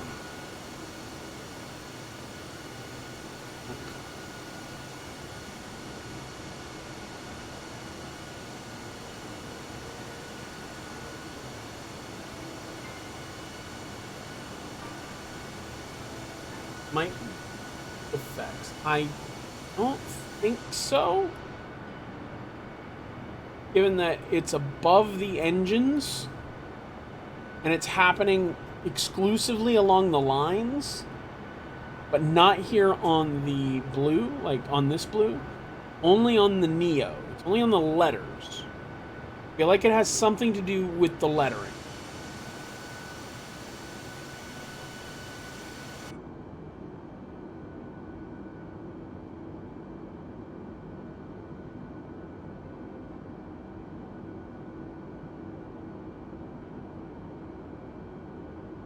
Yeah, I don't know. I honestly don't know. I feel like there are a lot of bugs that are going to get ironed out over the next couple weeks. I feel like there are some things they're going to have to reimagine. I mean, these are some things that I've heard other streamers talking about for a week now. Things that I saw watching Flight Deck to Sim, V1 simulations, like I've looked into this, and I have had the same issues with all of them.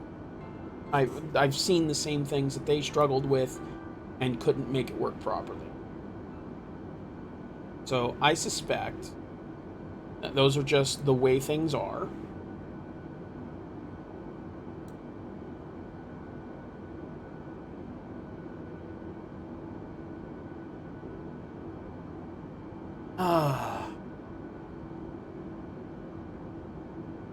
Honestly, though, I am kind of excited to get this thing on the ground so that we can fly some GA. The landing competitions thing is something that I've been interested in for a very long time. Nobody has managed to make a simulator where it properly did it.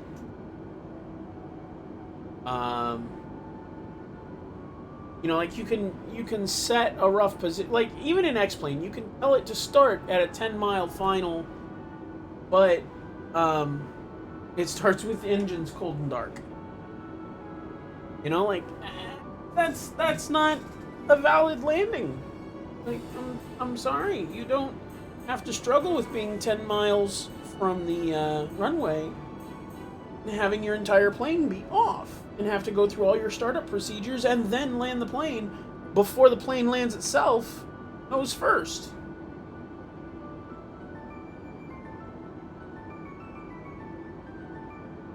So I had to do a lot of, you know, taking off, vectoring myself, which I don't want to say it's hard, it's not.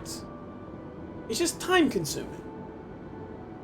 And I'd much rather feel like because it feels like I'm accomplishing something if I leave from SFO and I land at SeaTac, right?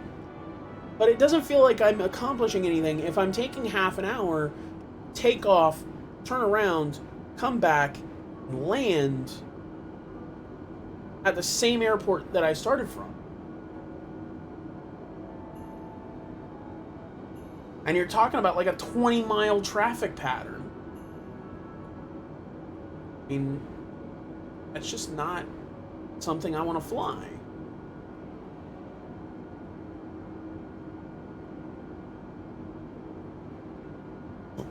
Oh.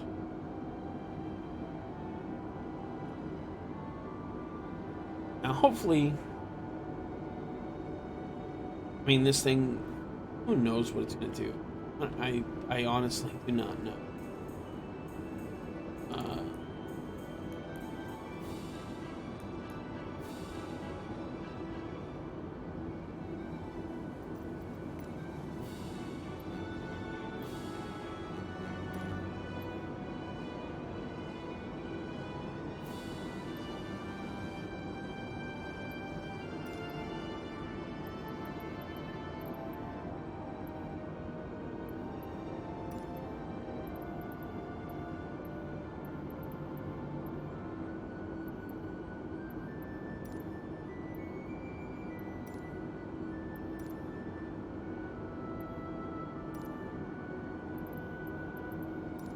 Yeah, I'm just not gonna know what anything is. We're just gonna say fuck it. We're gonna land. Standard Barrow, I don't care.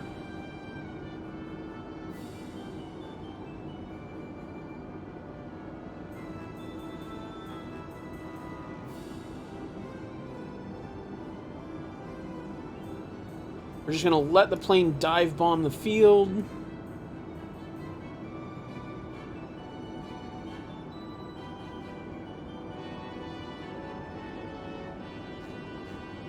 So I'm not sure why we get to zoom back so far that we start getting distortion, like fisheye lens.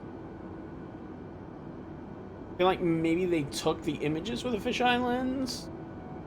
I don't know.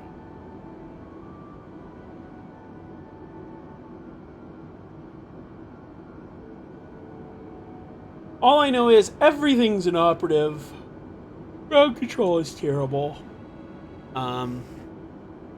It looks beautiful, though. I will give it that. That's what it was going for. Worked very well for it.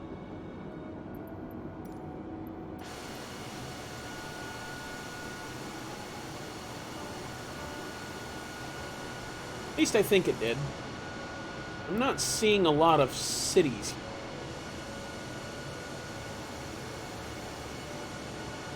You would think. That a city?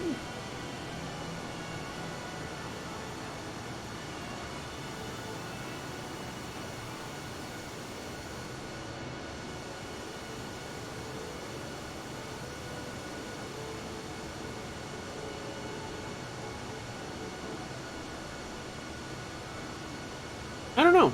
I don't know. It definitely looks more attractive. Whether it's accurate or not, I'm not entirely sure, but it definitely more attractive. Descend and maintain 10,000 feet Delta entry 09 or 8. It's you got an angle of attack indicator. Roll 19%. Hold up.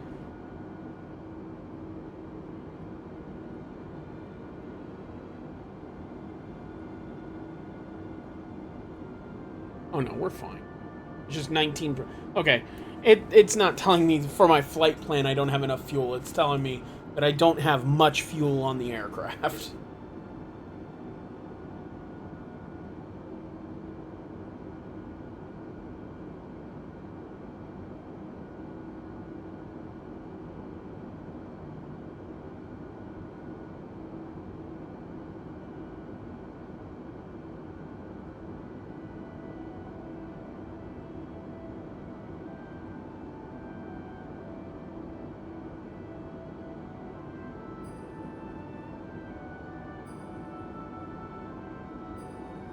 Yeah, I do think that this is the future of flight sim. I think that X-Plane, Laminar, gonna have to learn a few things from this. I'm sorry, I don't want to see, 11.5 with Vulcan. I want to see 11.6 without OpenGL. Right? I want to see them get some actual performance and some beauty into the game. That's what I want to see.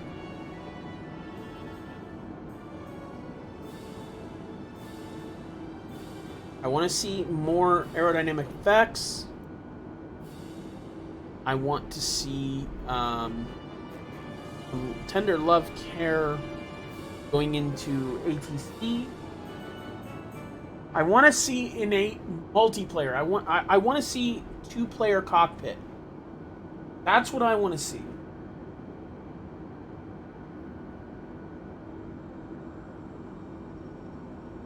I want to see shared cockpit. I want to see multiplayer. There's a thing that bugs me. X-Plane for mobile has multiplayer.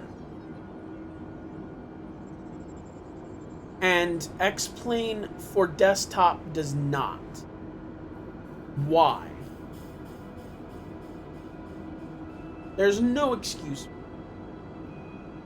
I can understand if maybe it's just that the phone one is so much more simple, that it's easier to simulate, that you can put people into a session. You can't dangle that in front of the people who paid full price when the tablet simulator is free. Like, I paid full price, I still can't simulate with a friend without getting like FS Cloud.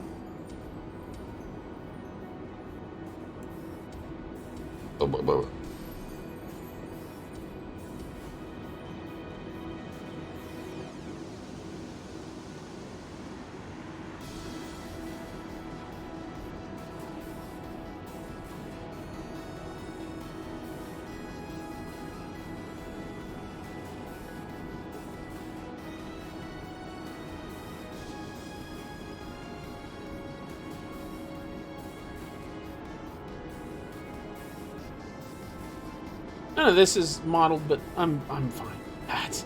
Standby compass not modeled. Again, I'm fine with that. I don't care. As long as I've got my VSI.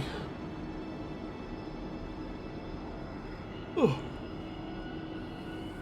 As long as I got my ASI, I'm fine. Or my VSI HSI.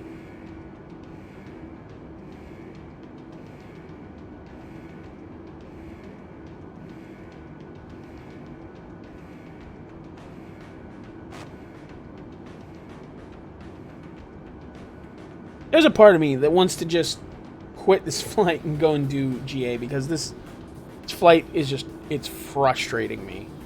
Because I can't do anything. Because I shouldn't have this 400-mile stretch with no waypoints. You know, this isn't a transatlantic flight. I didn't do any ETOPS.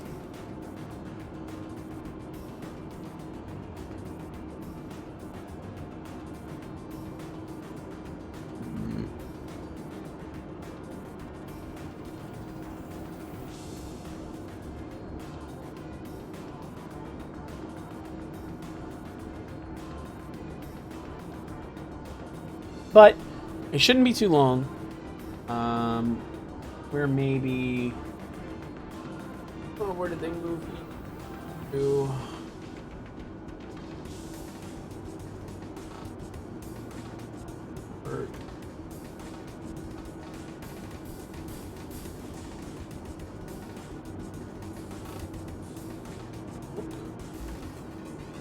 You're not telling me.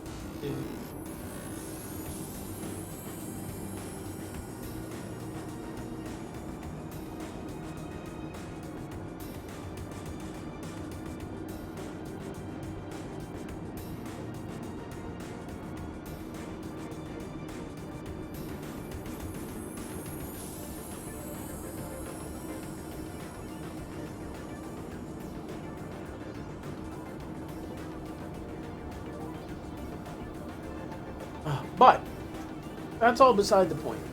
The point is that I think that this does have the capacity to be, and will be, the future of flight simulation as soon as they get their shit together. I feel like maybe they rushed it. I think maybe they weren't taking all of the feedback from the pilots that were working with them. They didn't take it all into account and they didn't fix it all. I think that they could have had a much better product for day one. Unfortunately, here I sit, not being impressed. Not yet. Maybe once I've got this fucking albatross on the ground, and I'm flying in something a little more Sparrow-like, maybe then I'll have a little more fun and be able to say some kinder things about it. Right now, I feel like I have been lied to.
I feel like there's a lot more that I could learn from the settings.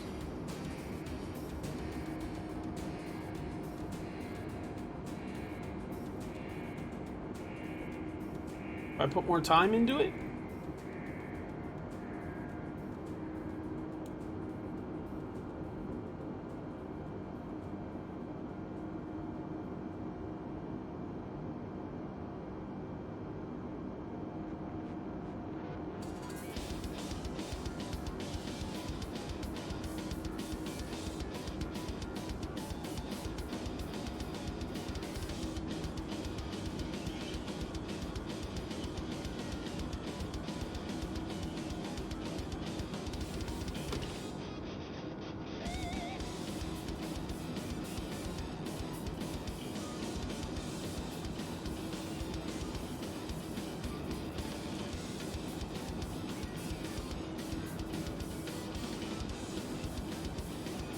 Oh, wow.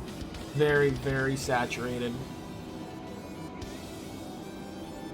I was not expecting this much saturation. Wait, why is there so much variability?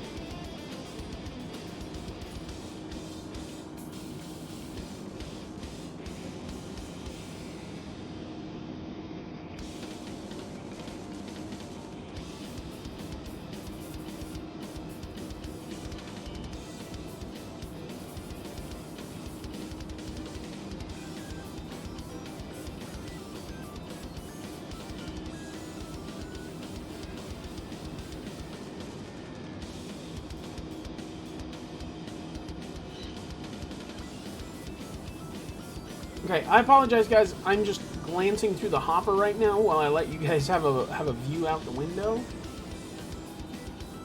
Trying to see if I can even find us in the hopper. It looks like everyone is playing MFF. May have been a poor decision.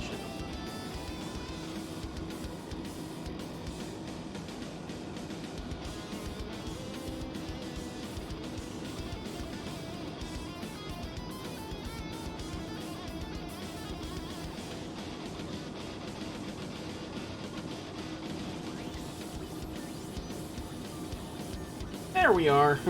Only like 600 pages down. Okay. That's unfortunate. That went the opposite of the way I expected it to. That's okay. Not shift.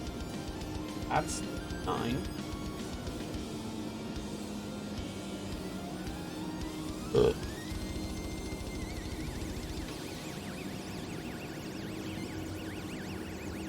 Why are you now depicted all the way over here?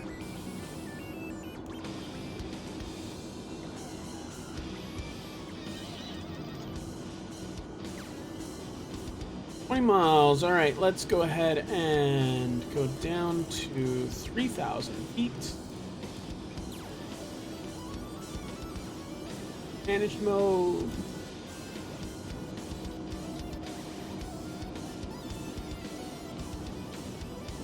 Okay, it does actually have constraints.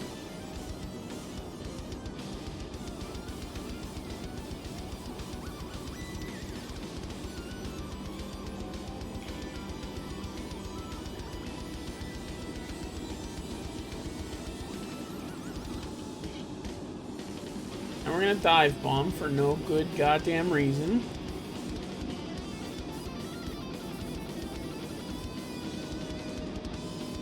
Okay, you know what? This is what we're gonna do. It's gonna overspeed us.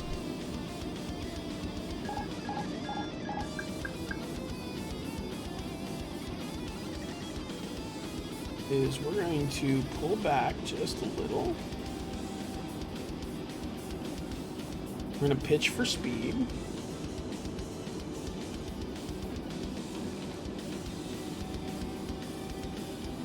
Not in that much of a rush to get down. That's a little bit.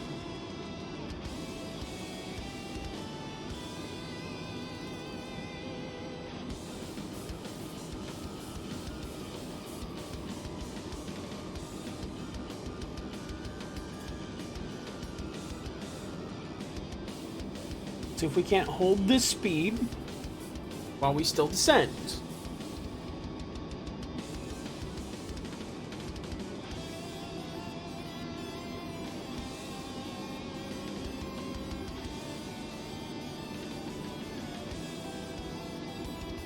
Which right now, it looks like we're doing just fine.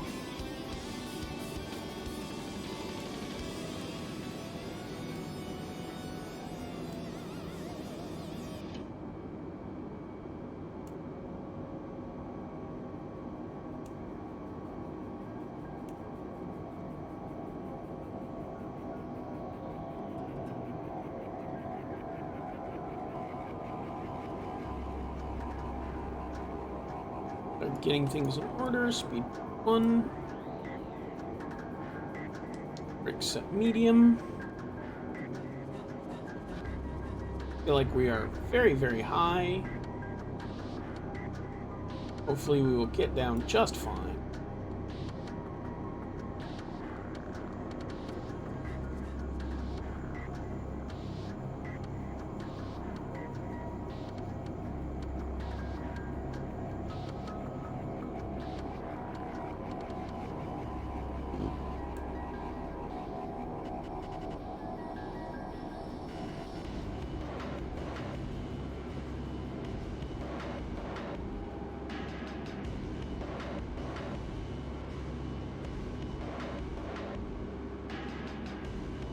pitch down just a little more.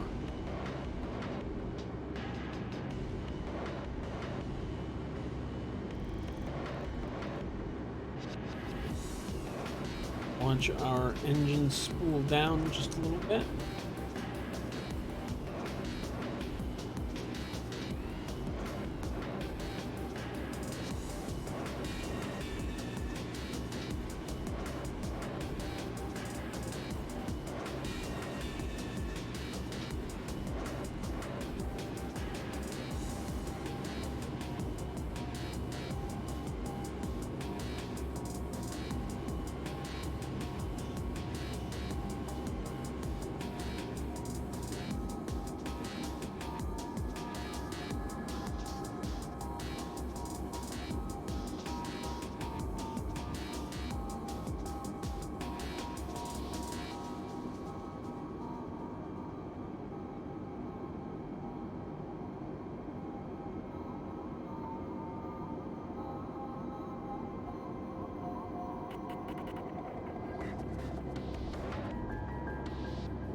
Okay. I'm gonna try and basically hand fly this whole bitch down. All the way.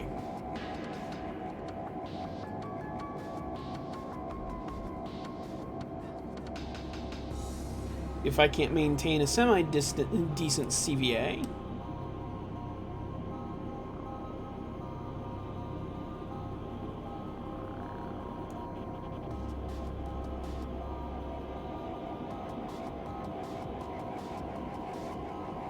Oh.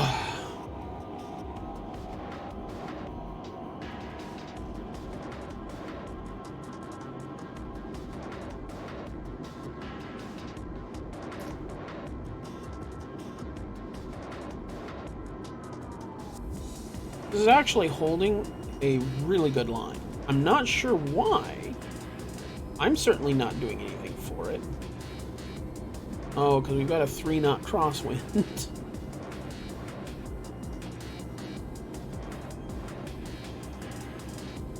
That'll explain it.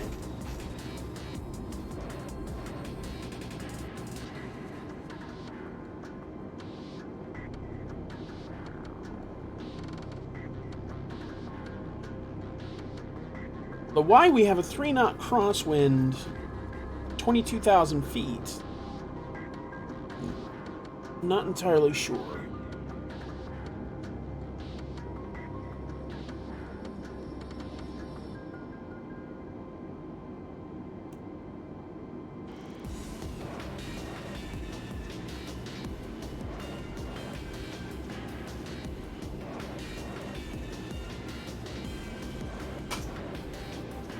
Yeah, I think we'll be fine. We got plenty of space.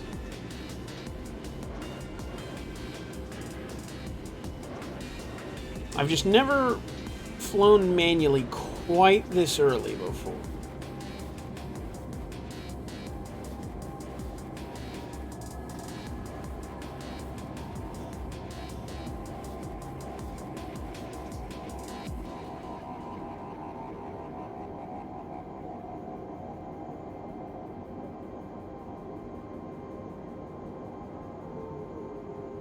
Pitch is just not working.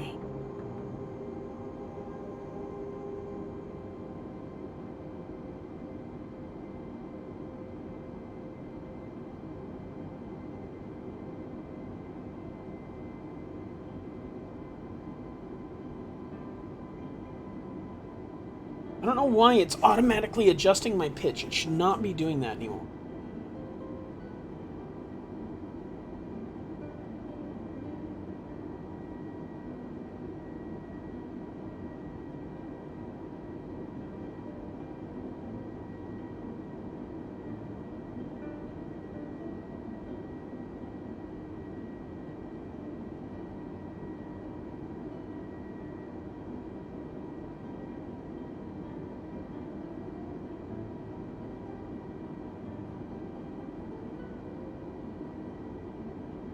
I think we're fine.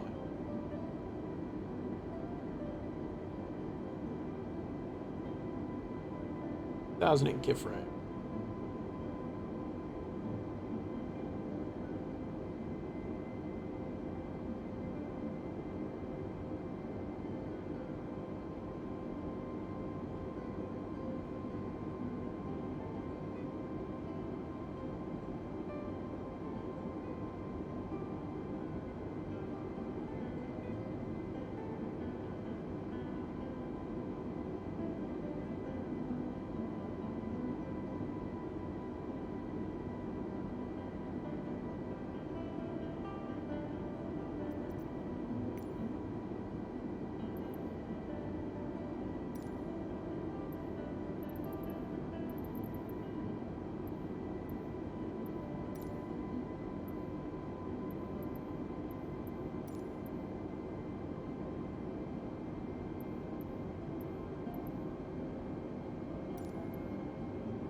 Arrows.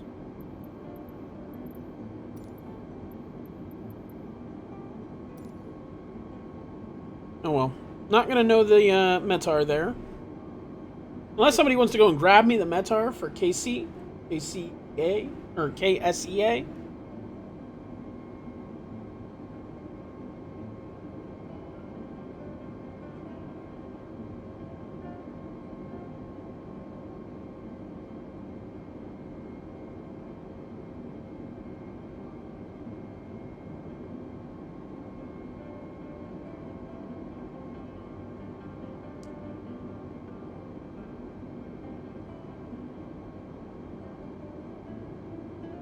I would do it myself, but I'm hand flying.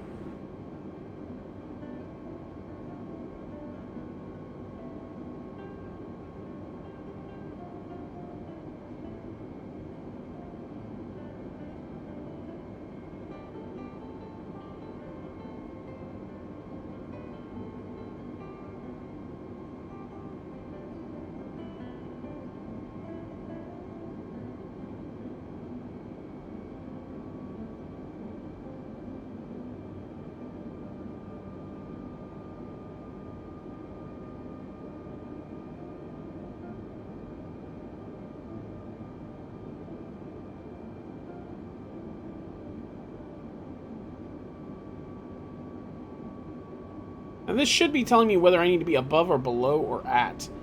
And it is not telling me. There should be a line either above, below, or above and below it.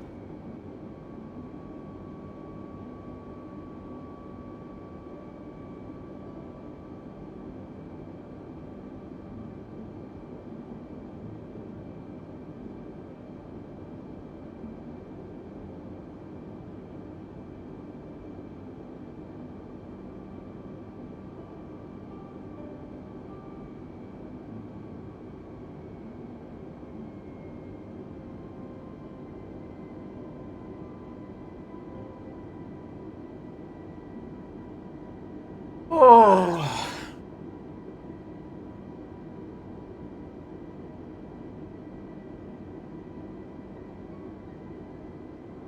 This approach is rough.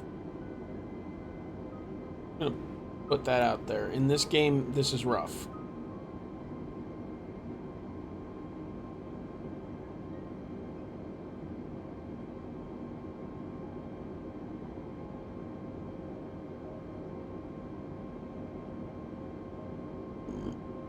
Pardon me.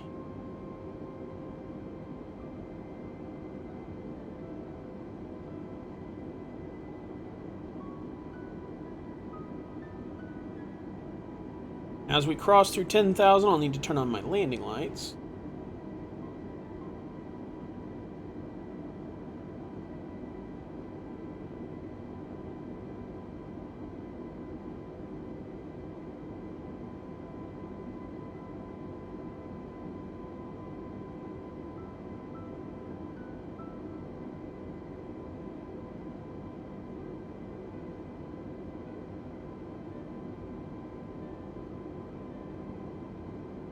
Oh.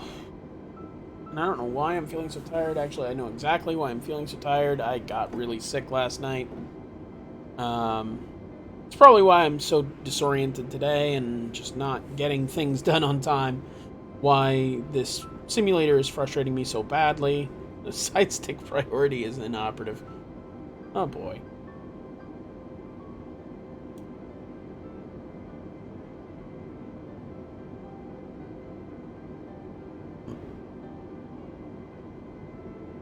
Hey, through 10,000, let's turn our landing lights on.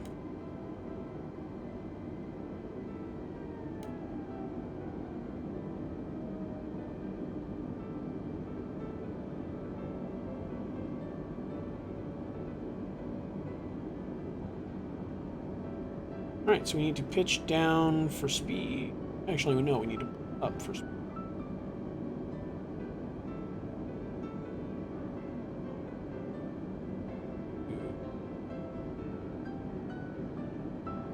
Drop drop quite a bit of speed.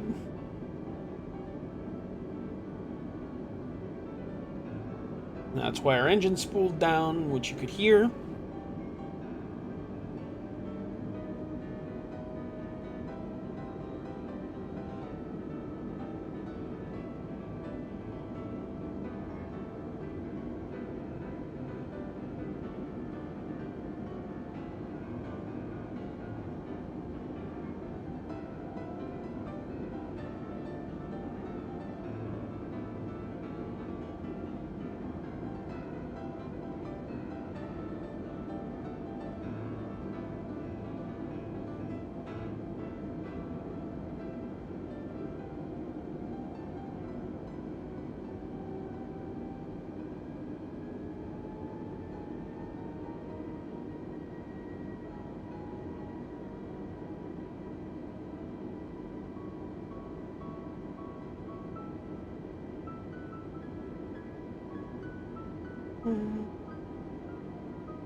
Ooh!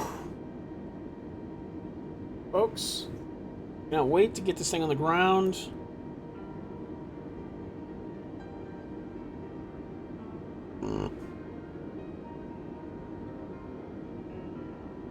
Tell you what.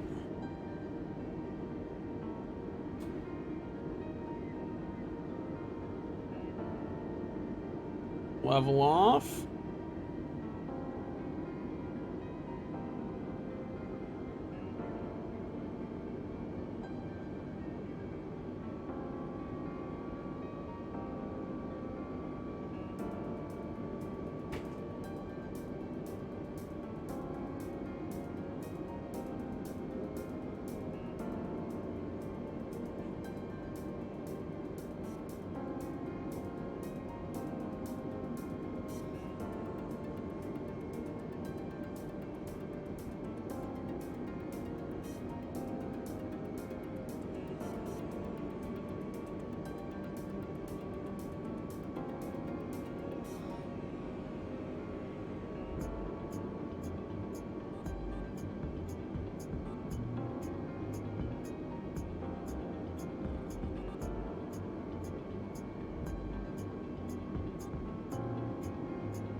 Go. All right, that's 6,000.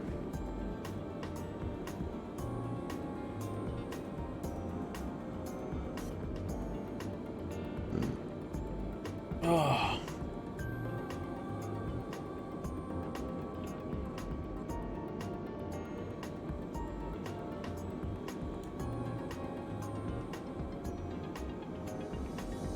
Oh, please tell me we're not descending through the clouds. No.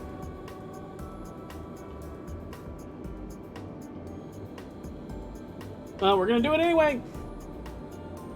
You only live once. Screwed it up. The kids would be upset with me. They actually said it instead of just saying the acronym. Up to air more than I would like.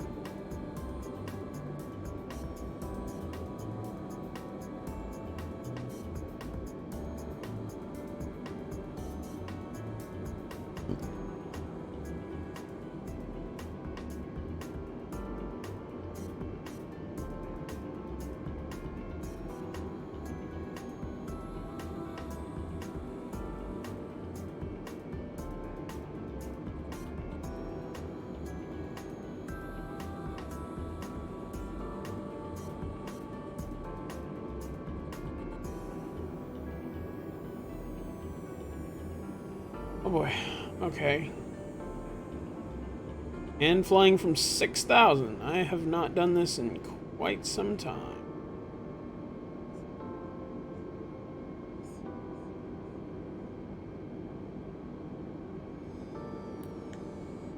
Turn on the LS if we can. Operative on the VSI.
Apologize for being quiet. I'm just trying to maneuver this turn. I'm not really used to doing these kind of maneuvers by hand.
And this isn't bad. This part's okay. I mean, the FMC should be able to handle this, and it really can't.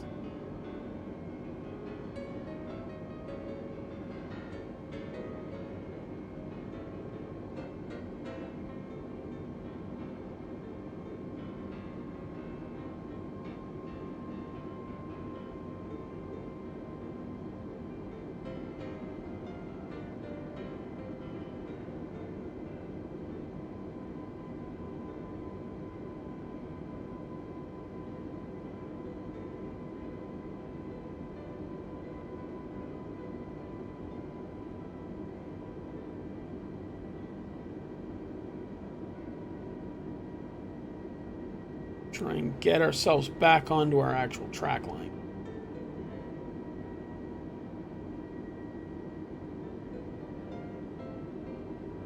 Finish this rate of descent.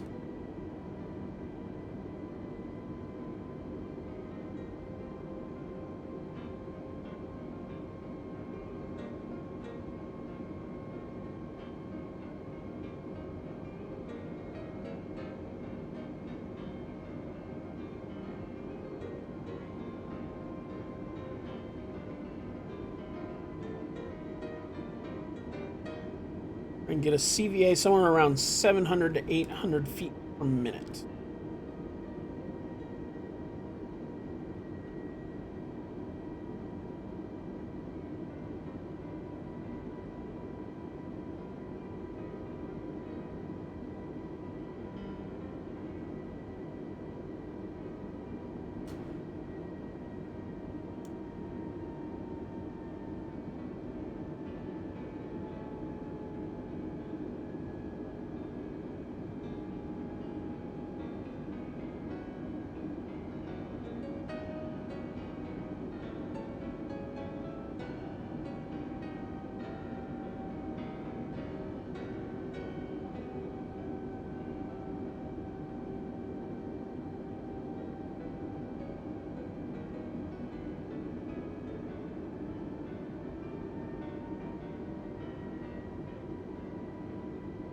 Landing.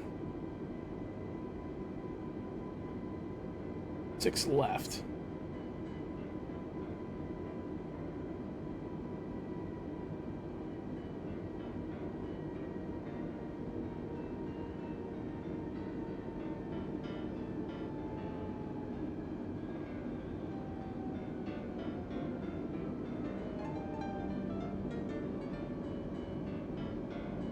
Get our speed down.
And get that speed down.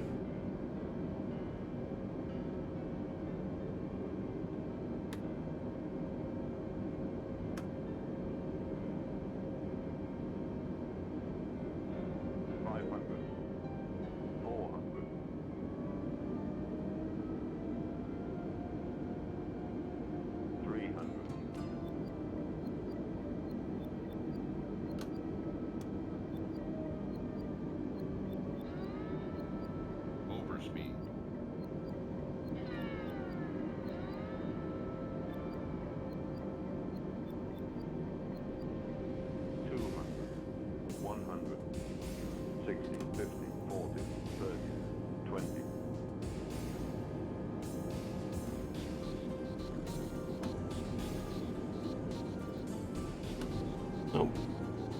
Go around.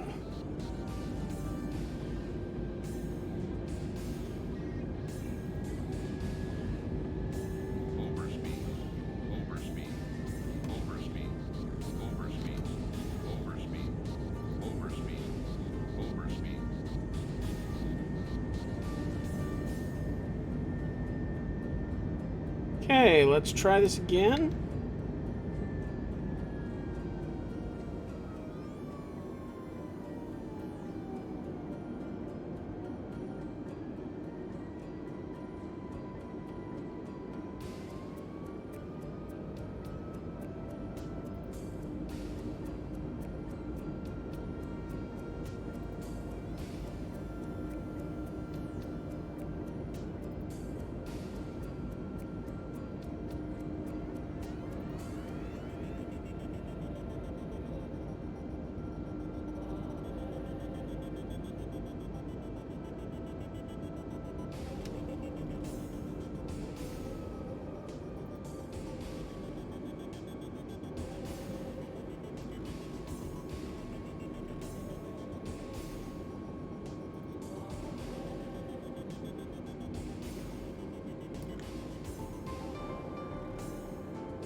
Okay, so...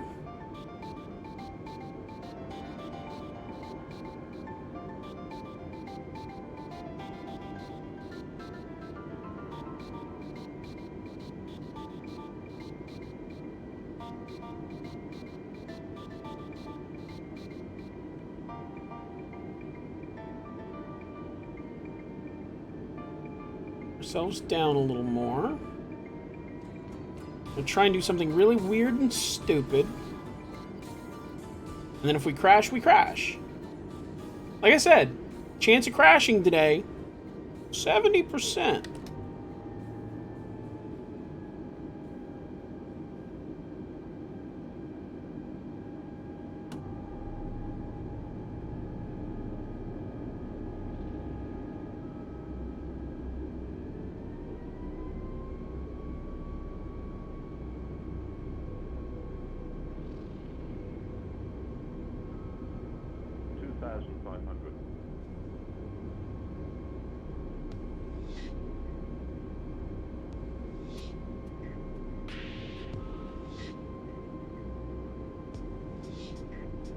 What we're going to do is we're going to try and do a real short final.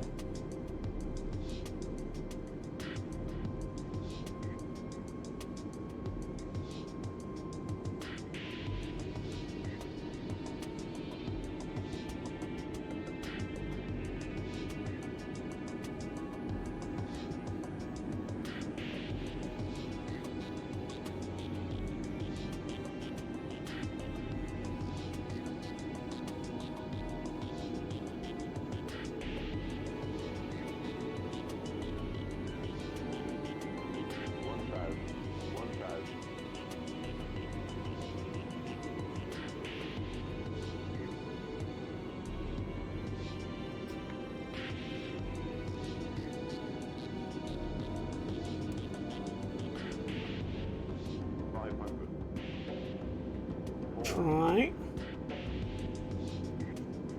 300. 200.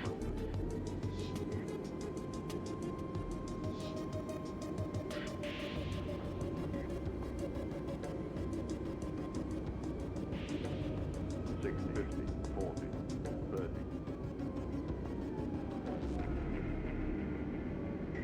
20. Retard.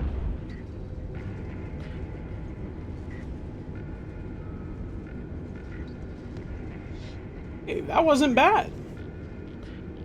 I have legitimately had worse.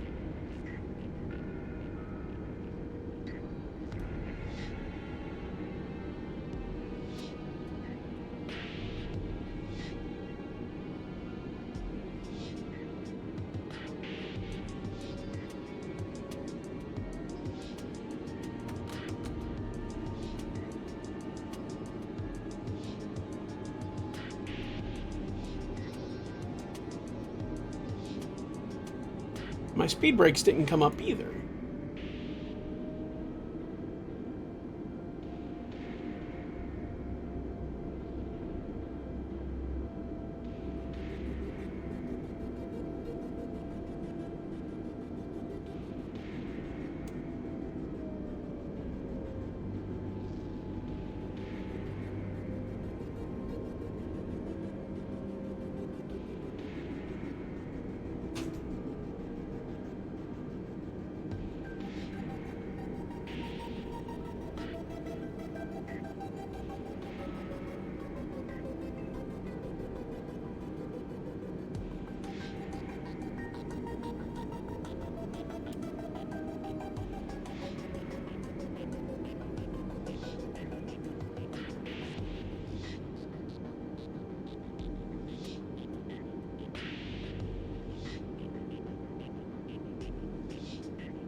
Gone.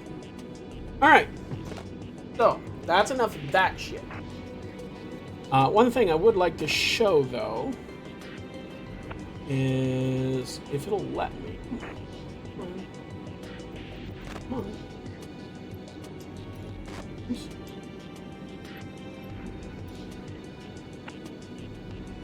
And services. West Jetway connection. Look at this. Airbus Alpha Sierra X-ray 320, the jetway is going to be connected.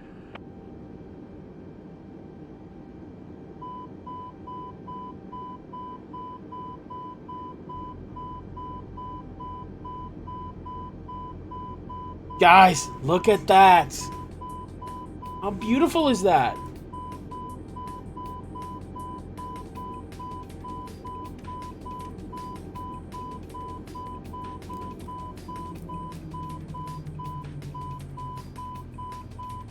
That is really nice. That's something even Sam was never able to do.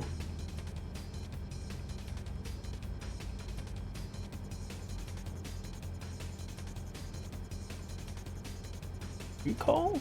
Recall is inoperative. But that is really cool. We've never made anything that was that smooth and that capable. And it actually, like, if I switch to my external views, like, that is connected to the door.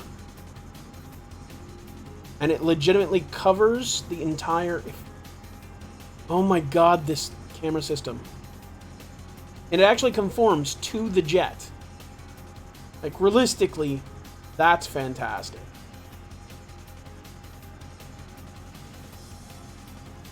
And apparently, I was mostly on point.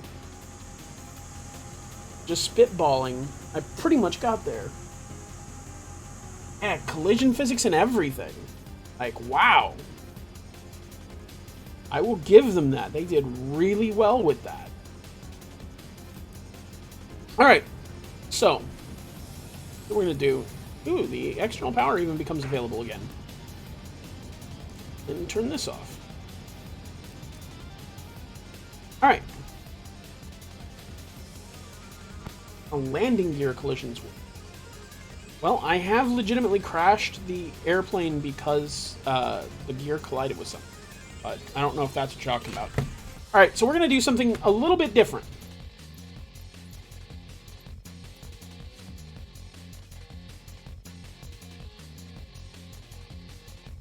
Take that flight.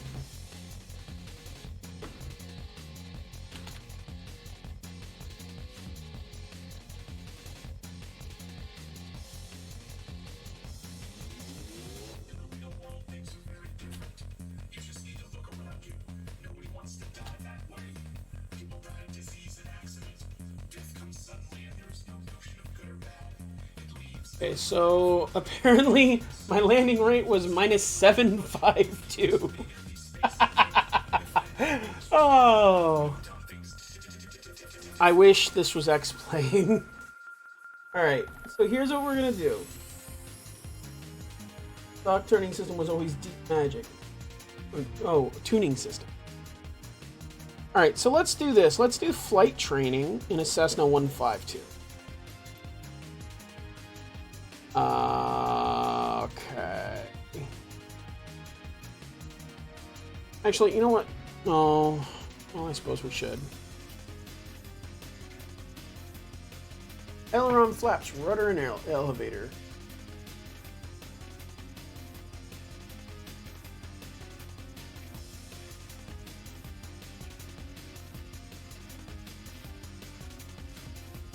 Hopefully throttle as well. That's pretty important to staying in the air.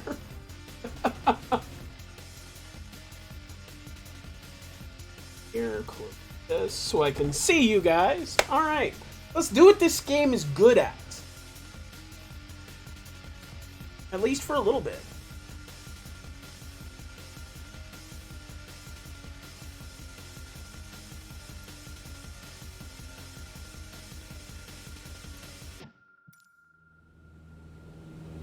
Welcome to flight training. I'm your instructor, Captain Molina, but you can just call me Jess. This session, we'll get started with some basic controls.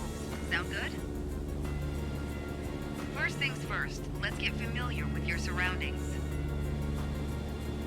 Don't worry, I've got the stick while you get your bearings. Right.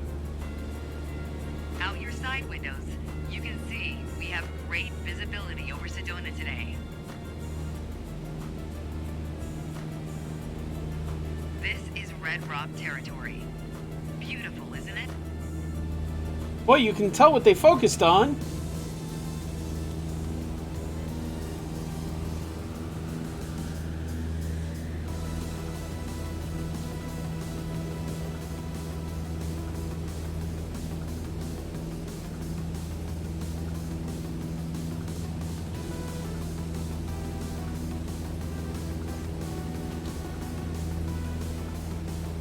See if you can spot the Sedona Airport. The runway should be a pretty easy landmark to find. Hold S. This on the airport? There you go. Visual confirmation on the airport. Now that we're oriented, it's your turn. Time to fly this bird. The first control on our training list is the yoke. I still remember my first instructor saying the yoke is like a steering wheel. Almost. Sure, you can turn. but Red you Rock? can also Sedona? pitch. For starters, it controls the ailerons. And the ailerons, they allow the plane to roll and bank into turns. Go ahead and try rolling to the right. Nice. Now let's see you level back out.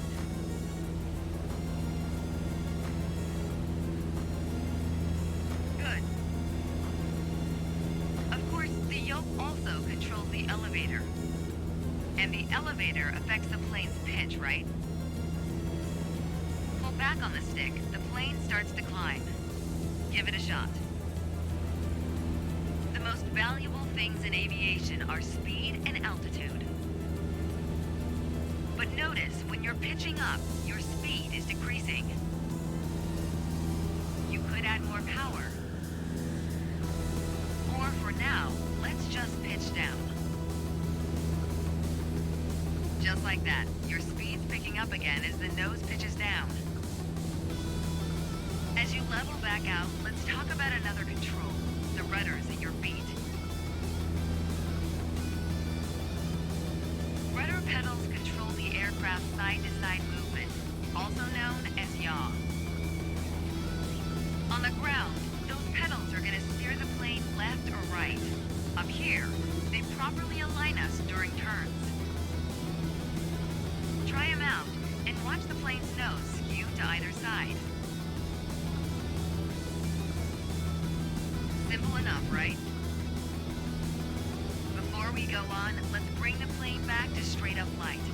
Make sure your dashboard is aligned 3 to 4 inches below the horizon for a cruise attitude. Okay, the last thing we're gonna cover now is the throttle. If you have the need for speed, then the throttle's for you. Full control over the power output of the engine. Let's see what happens when you cut all the power. Hey. Surprise, surprise, our altitude is decreasing. This might be a good time for a piloting PSA. Always keep an eye on your surroundings, because nobody likes a low-flying duck. Alright, let's go ahead and throttle back up. Oh, to maximum? Okay.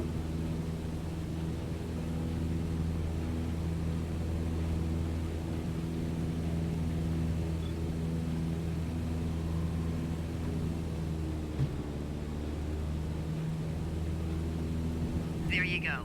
Speed is increasing, and as long as we maintain the same attitude, our altitude will keep climbing too. You're really getting the hang of your controls. Before long, you won't even need a co-pilot. Until then, if you want help with the radio or checklists or simply flying the plane, I'll be here. You can pass me the controls when you're ready to finish your session, or keep flying. It is a great day after all.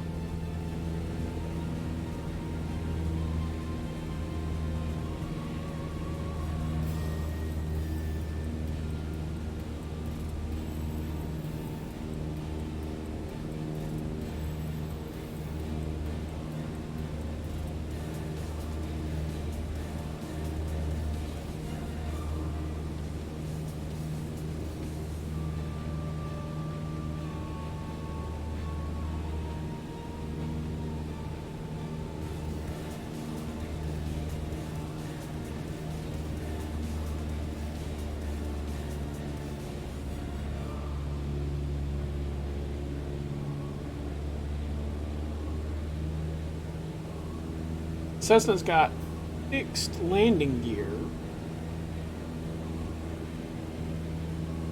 I'm going to get up a bit so I can see the airport and see the orientation of the runway.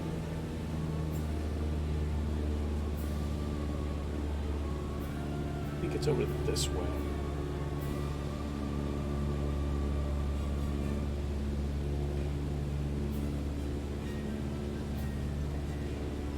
Yeah.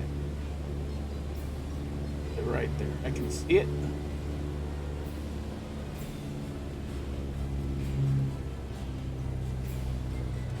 Oh, it's not letting me control the flaps.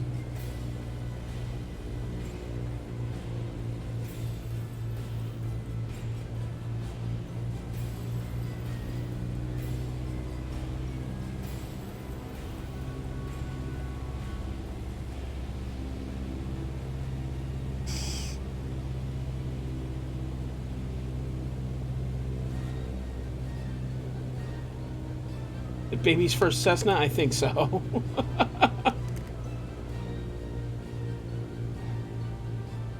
Okay, let's get down a bit. I mean, that is kind of what it's for people who are just starting into flight sim and You don't left know. the training airspace. You need to go back. I have not!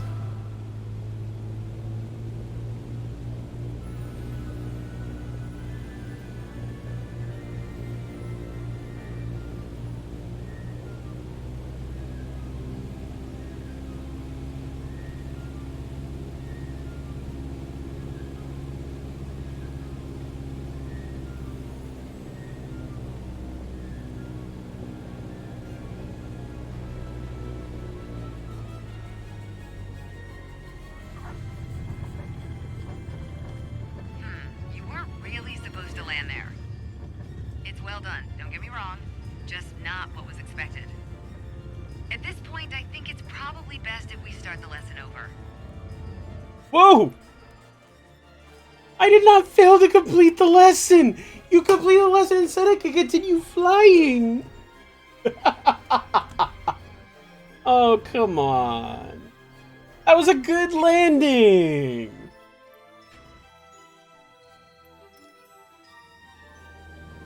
Welcome to flight training.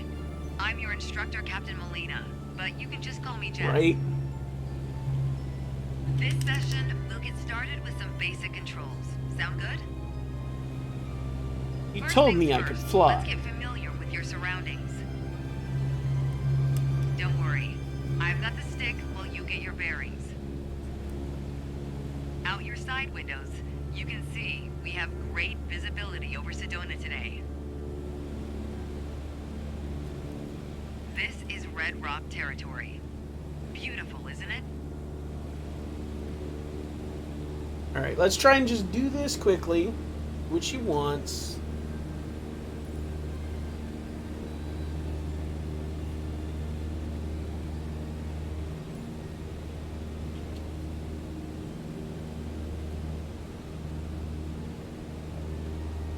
See if you can spot the Sedona airport. The runway should be a pretty easy landmark to find. It should be There a you go. really easy name Visual to find. confirmation on the airport. Now that we're oriented, it's your turn. Time to fly this bird. Okay. Let's do this again, but The first let's not control do on it our dumb. training list is the yoke. I still remember my first instructor saying the yoke is like a steering wheel. Almost. Sure, you can turn, but you can also pitch. For starters, it controls the ailerons. And the ailerons, they allow the plane to roll and bank into turns. Yes, yes, yes. Go ahead and try rolling to the right. Nice. Now let's see you level back out.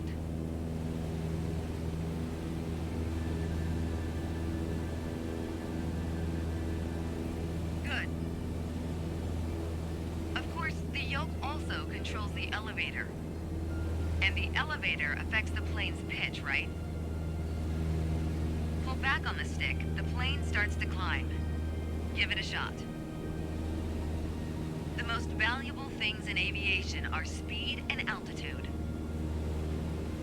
But notice, when you're pitching up, your speed is decreasing.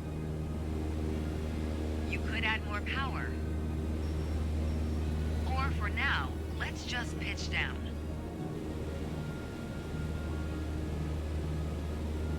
Just like that, your speed's picking up again as the nose pitches down. Yeah, it's all about energy. As you level back out, let's talk about another control, the rudders at your feet. Rudders at my Rudder feet, pedals huh? Control the aircraft side to side. More like also at my known hand. as yaw. On the ground, those pedals are going to steer the plane left or right. Up here, they properly align us during turns. Try them out and watch the plane's nose skew to either side.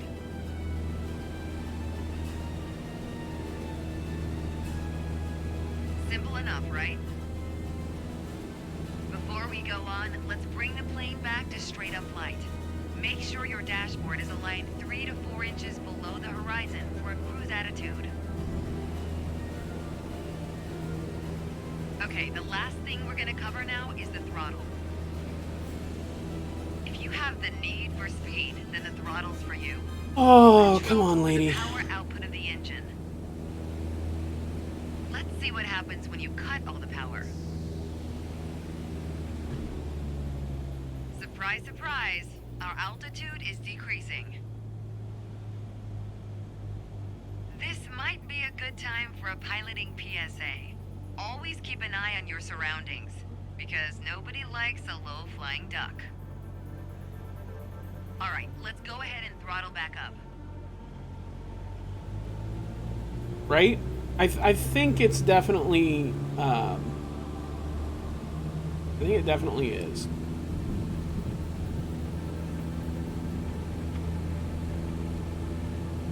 You left the training airspace, you need to go back.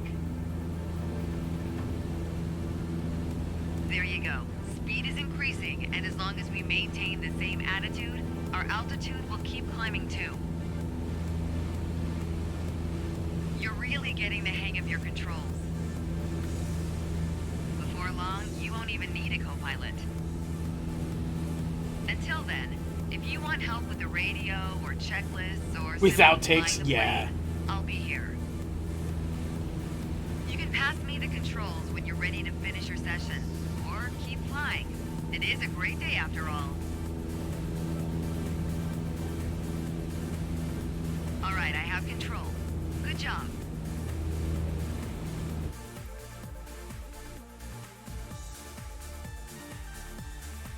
Okay. I don't know. I think I'm not gonna do the rest of these. I think I'm gonna do landing challenges. Those sound fun. Ow.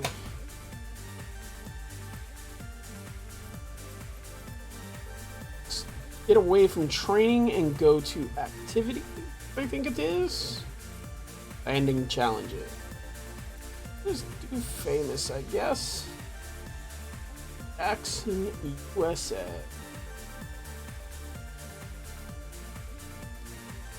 Jackson Hole. 30 knots, 110 knots, 6,451 feet above median sea level.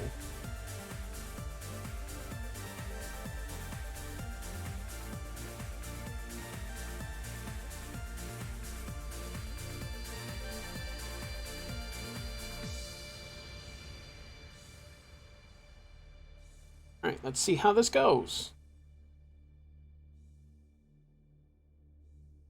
180 degrees at 4 knots. Landing on runway 19. Oh, that looks terribly tessellated. What the fuck?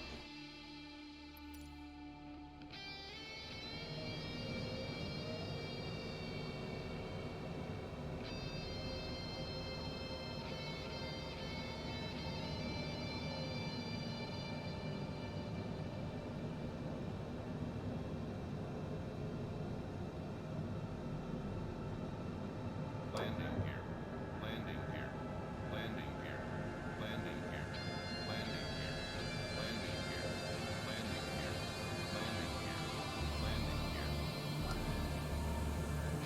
Okay, so apparently my gear was already down.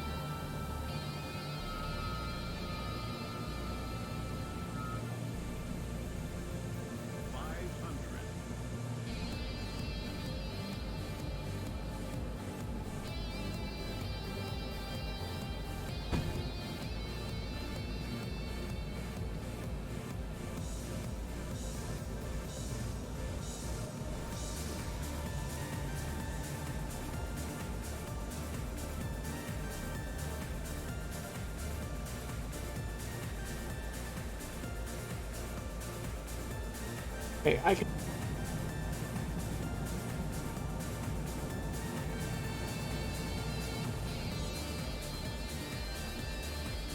Ah, there they are.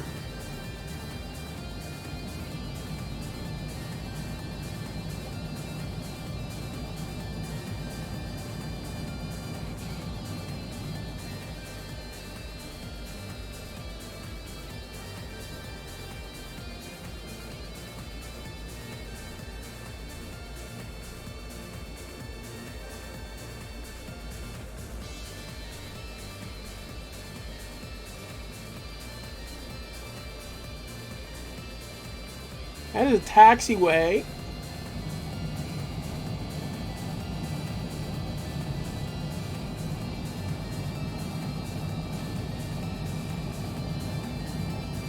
Okay, let's try this again. Restart, yes. And this time let's start with raising our point of view a little bit. It always seems to be a little bit low. Probably telling you you're too fast in that case. Well, I was too close to the ground with my gear down, with my gear up. Okay, there we go.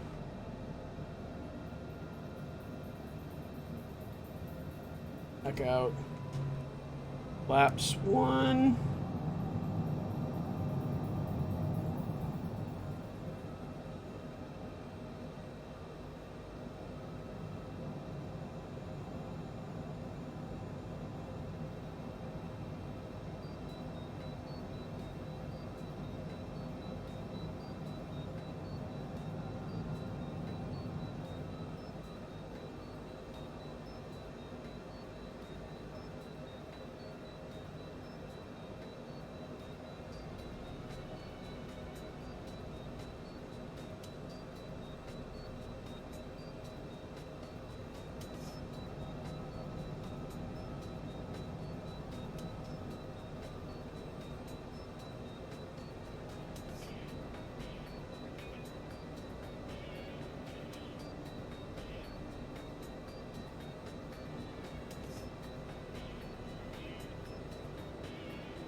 Okay.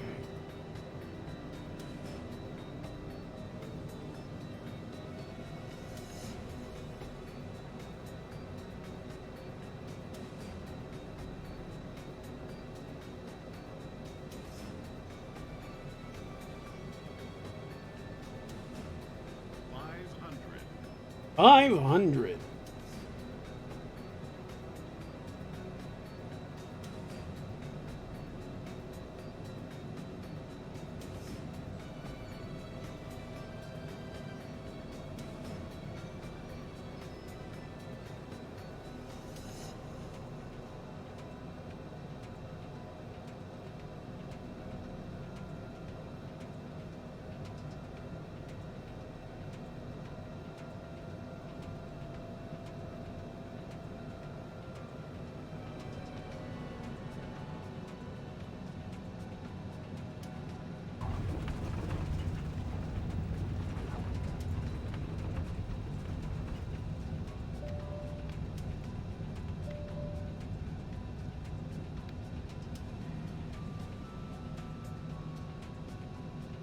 Not bad. Oh, 4,000. Jesus. Okay, ground roll too much. Ending precision was bad. Smoothness was good. 125! Look at that!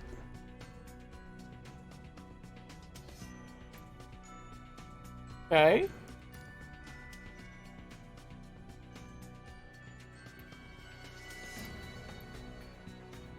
Try that one again. So what's the rating for that plane? I have no idea. I don't even know what you mean by rating. Do you mean type, like A, B, C, D? Or...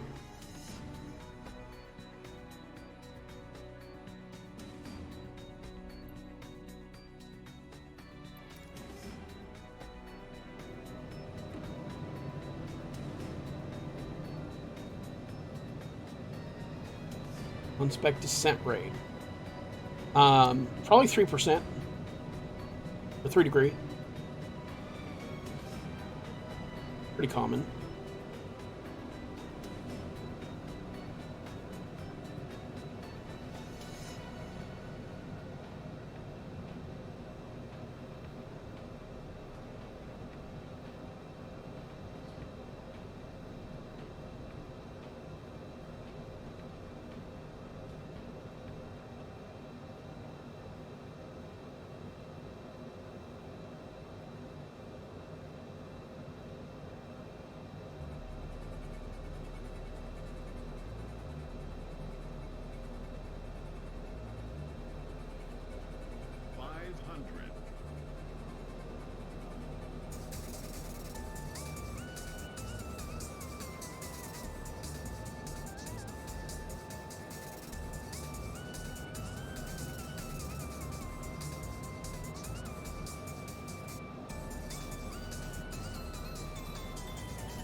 Try this again.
That's not good.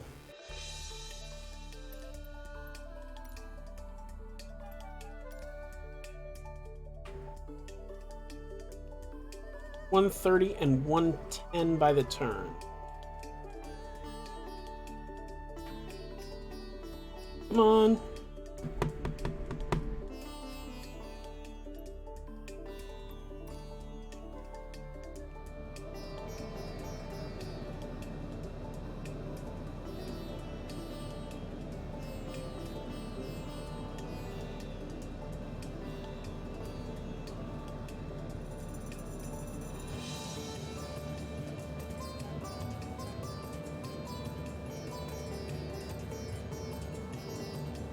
Come on, 230.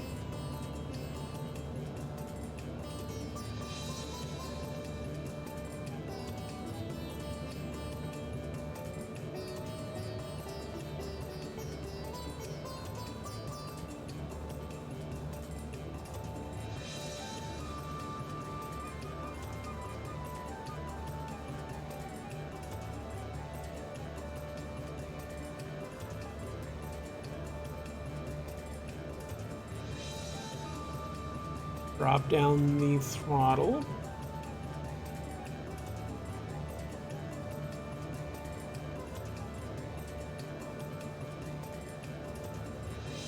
And pitch for 110.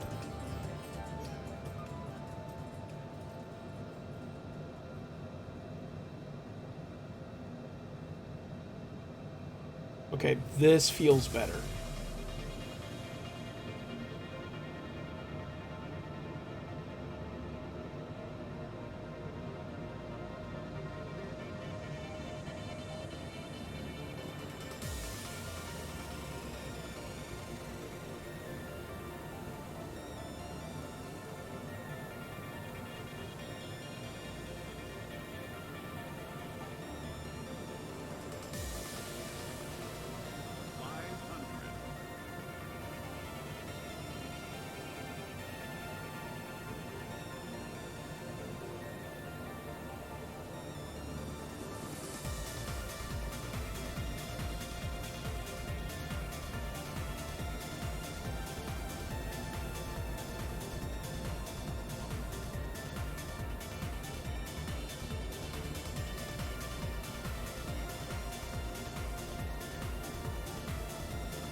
Ooh.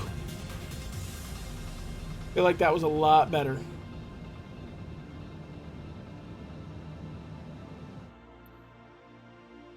Oh, hey! Hey! 133 feet per minute. Feel like I did a lot better there.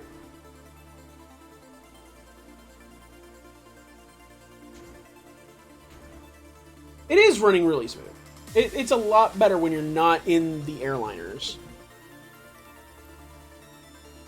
Oh, Captain Canada's number one? No, okay. I'm gonna say.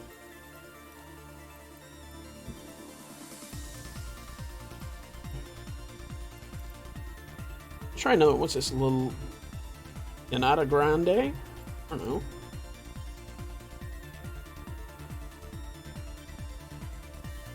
Alright, so 100 knots, 70 knots by the turn, 1038 AMSL. Runway 32, so we're going to be right turning to 32. In over the water.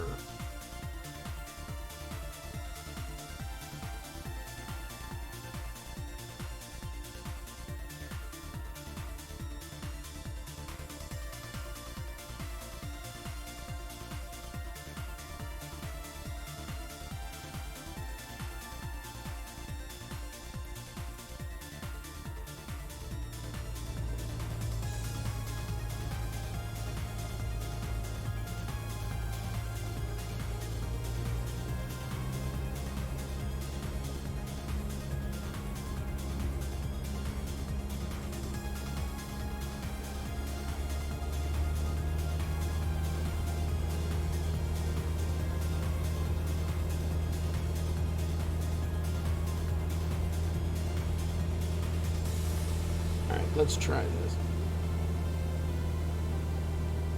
Oh. Start rolling. God, I hate piston aircraft for exactly this reason. The torque.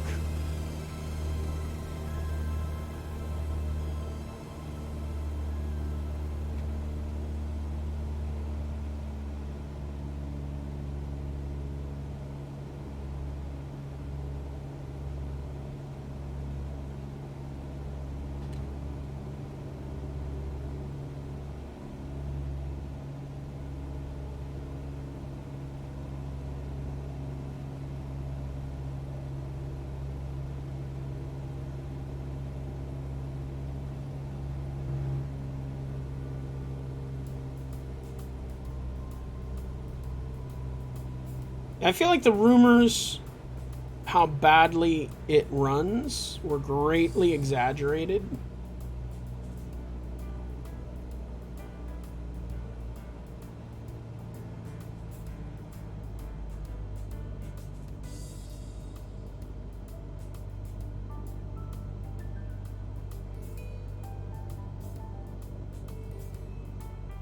Like we're really hot.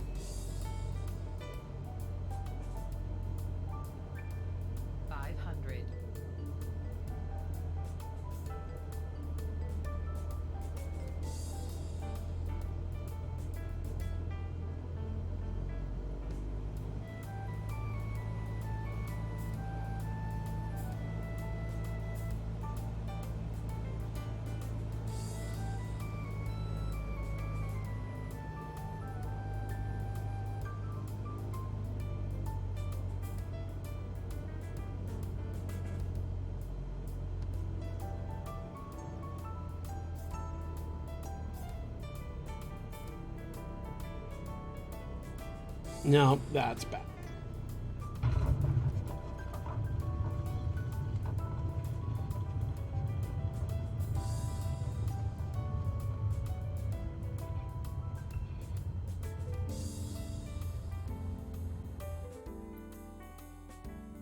Oh, that was bad. That was real bad.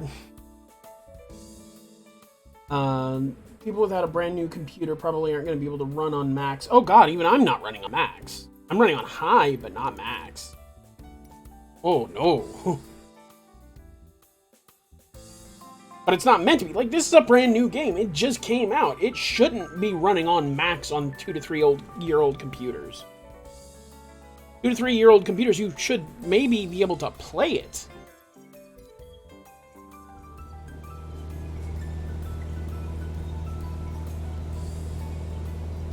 Get up to 100. And yeah, they're planning on supporting this and developing for it for the next 10 years.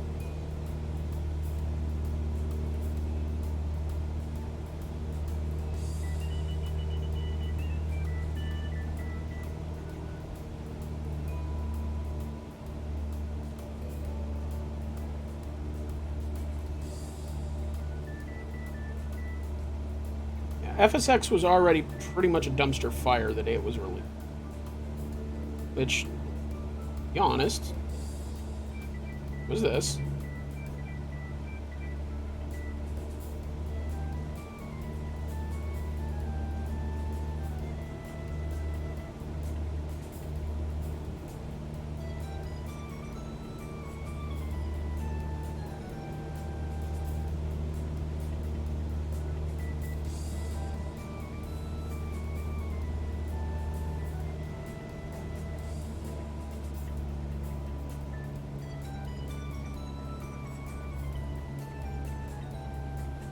Um, 2006, yes.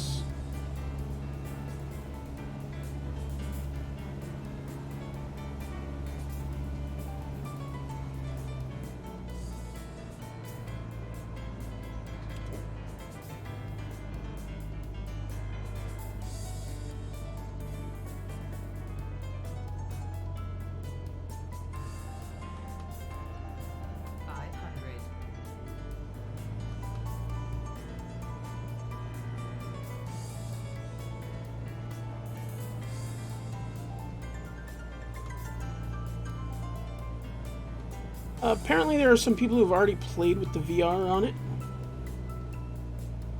And they're not impressed yet.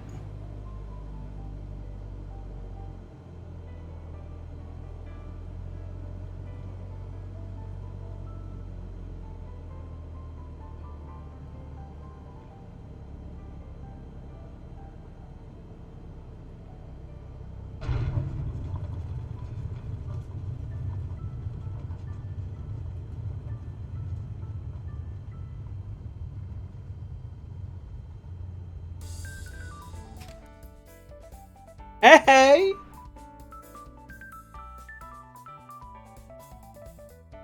Scores are pretty high.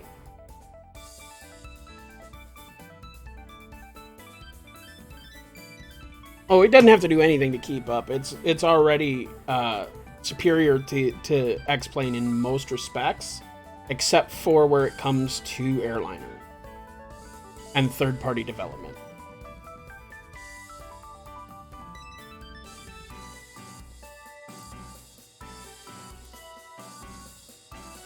Oh, this is going to be fun. Landing Challenge New York. At least it's a straight in.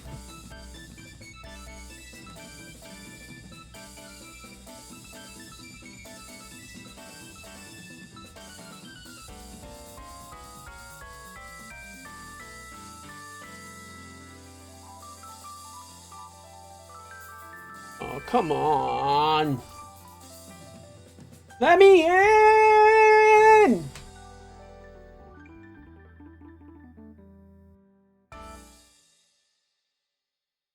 The crowd won't be interested unless they can get it in this. Some of them, like the home sim crowd, like the home sim cockpit thing, maybe. I don't know, we'll see.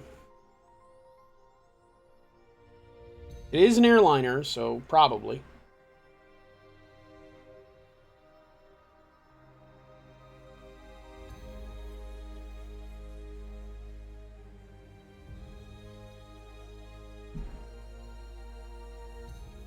Oh, come on.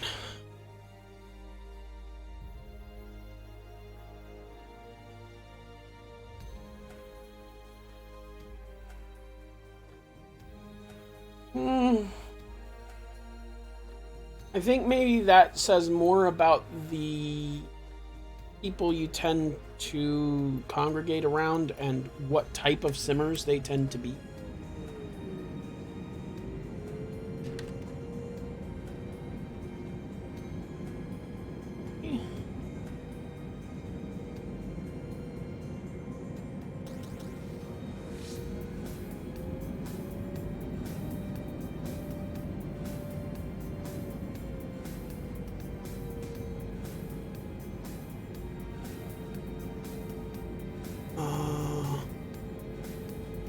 Auto brake.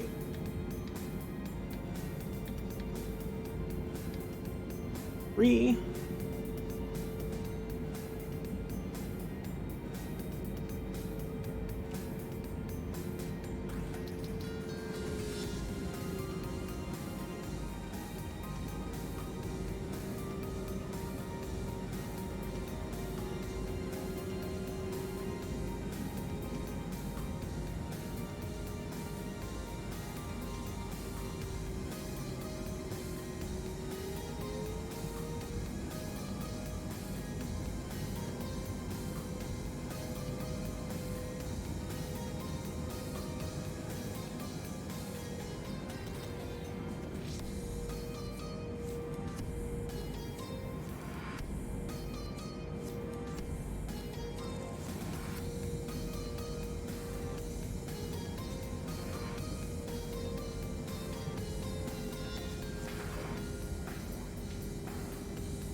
look at that landing precision. I mean, the ground roll was ridiculous because I don't know what the button was for.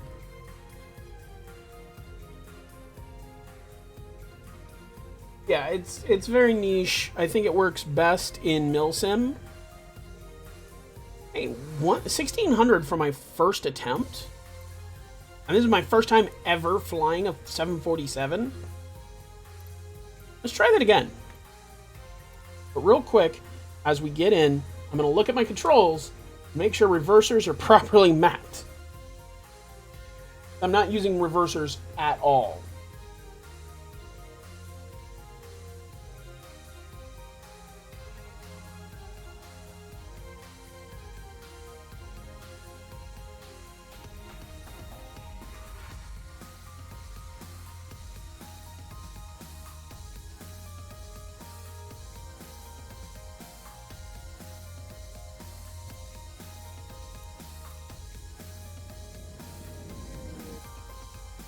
Alright, first thing, controls.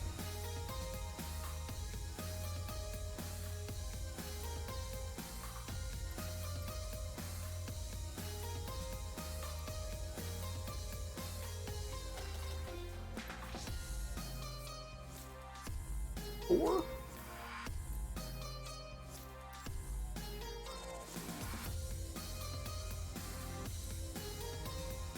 Wait, cancel. Hold reverse thrust. Toggle reverse.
Alright.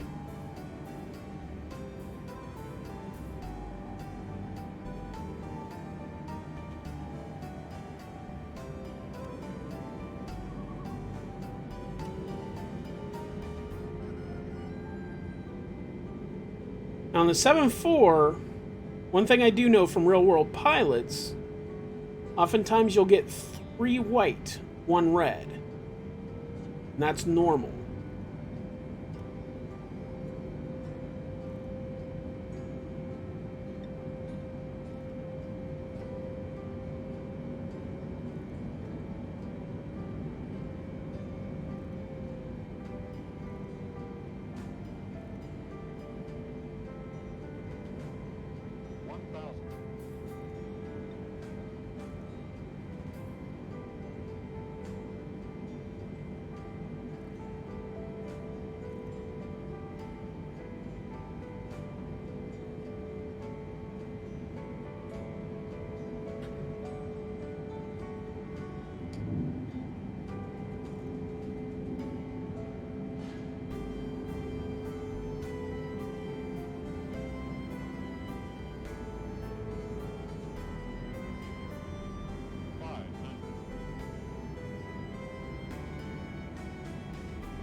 Was it better? No. Maybe. Slightly. Ground roll was worse. Landing smoothness was better.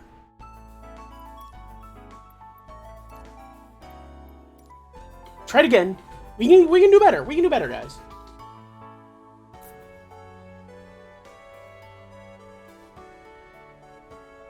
$160, $140.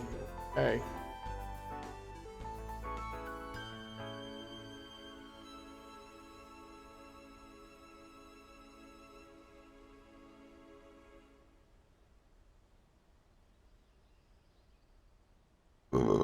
Excuse me. Wait, 3-1 left.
And on target.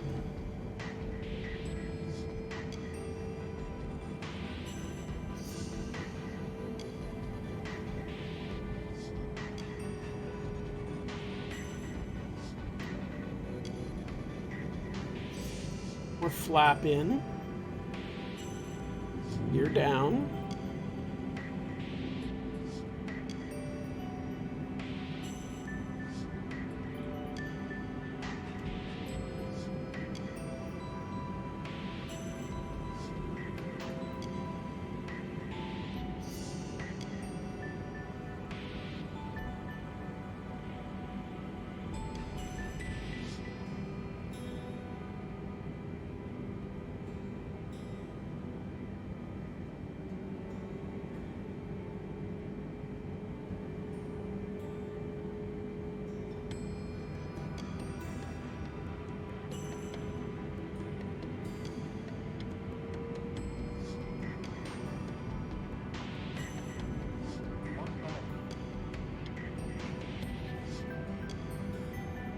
There we go, starting to... You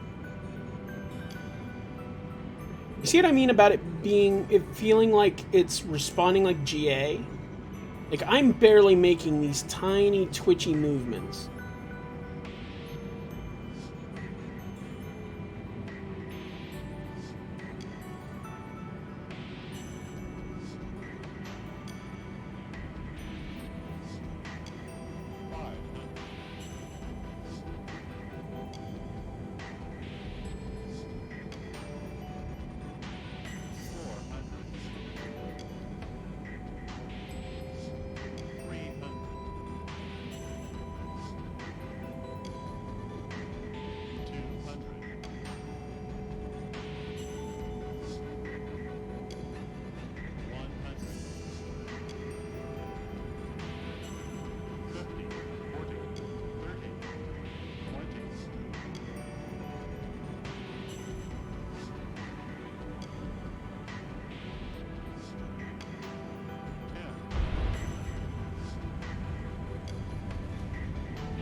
How bad was that? Oh, that was so much worse. 820 feet per minute. Oh, that's so much worse.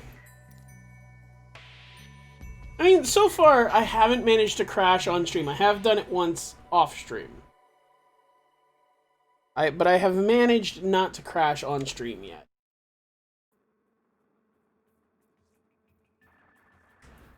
Precision is doing pretty good, but it's easy to smack the plane into the ground. It's hard to finesse it. Especially with how sensitive these controls are. It honestly feels like I'm flying a GA aircraft that's just enormous. It feels like I'm flying a GA aircraft on stilts.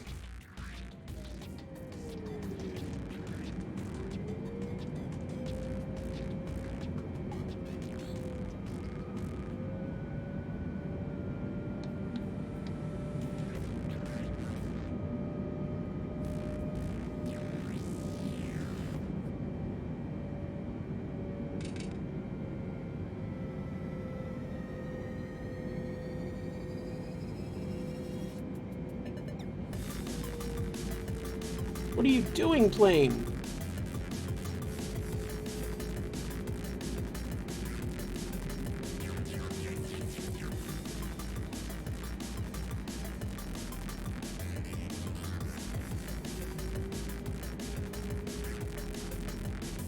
Honestly, this might have set me up better than most things.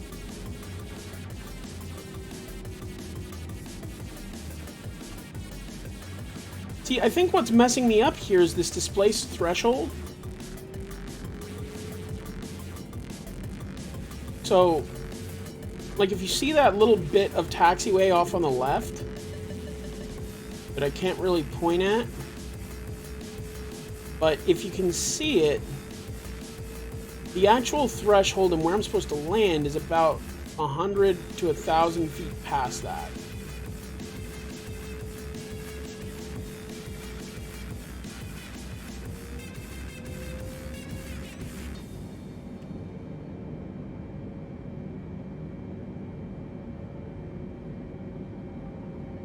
And so I'm coming in too shallow.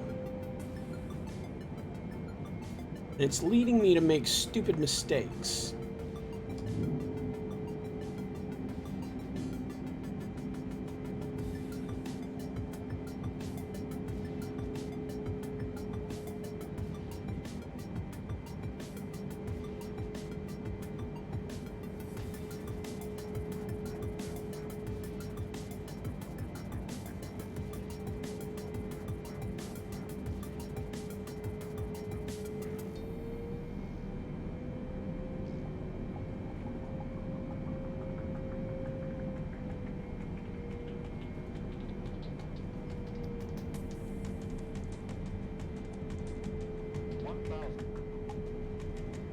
Now I feel like I'm too high.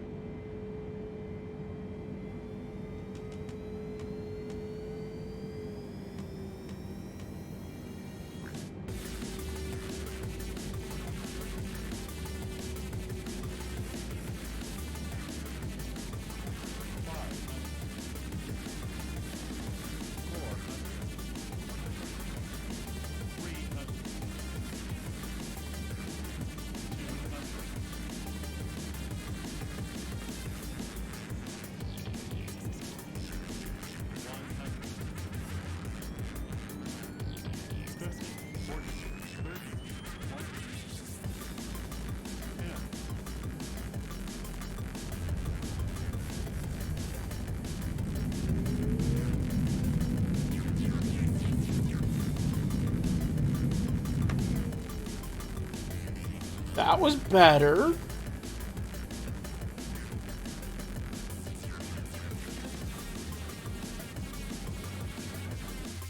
Hey!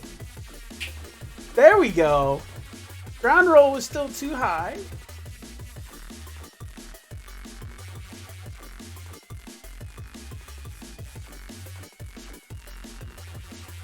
Not sure exactly what that means or how to judge myself, but that's doing pretty good. All right. All right. Try this next one.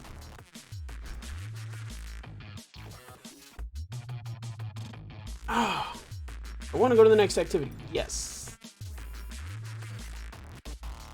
Why, yes, I do. 90 to 79, runway 22 right. Oh, that's going to be a bitch. Okay.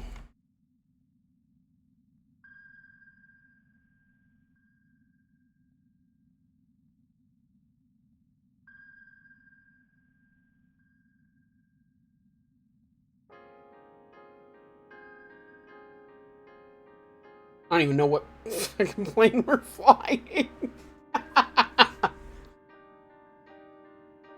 See, this is what it's good at. And it is good at this. This is fun. I like this. This is something it is good at. It is doing well. And it's what it was meant to do well.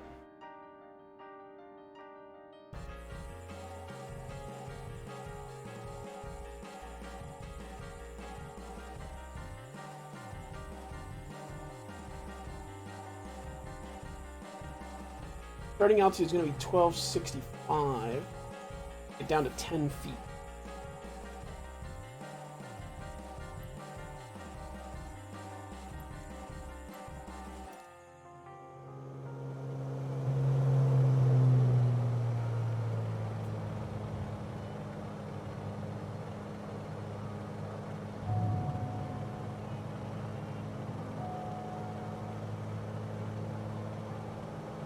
Yes, pitot heat is off, I'm aware.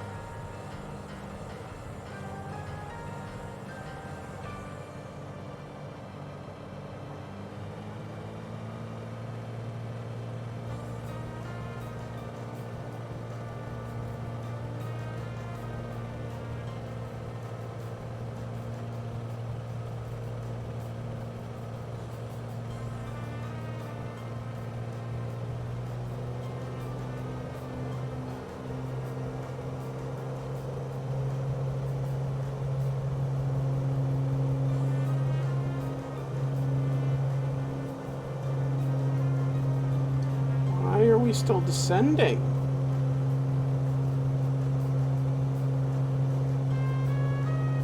Because I feel like I'm about to land in the water.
Where is my touchdown zone?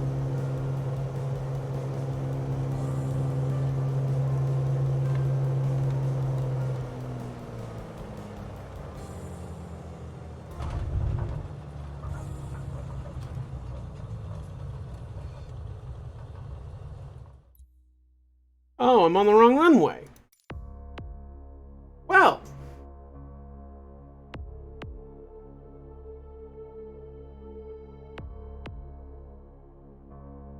90 to 79. Okay, so I need to be on YouTube right. Gotcha.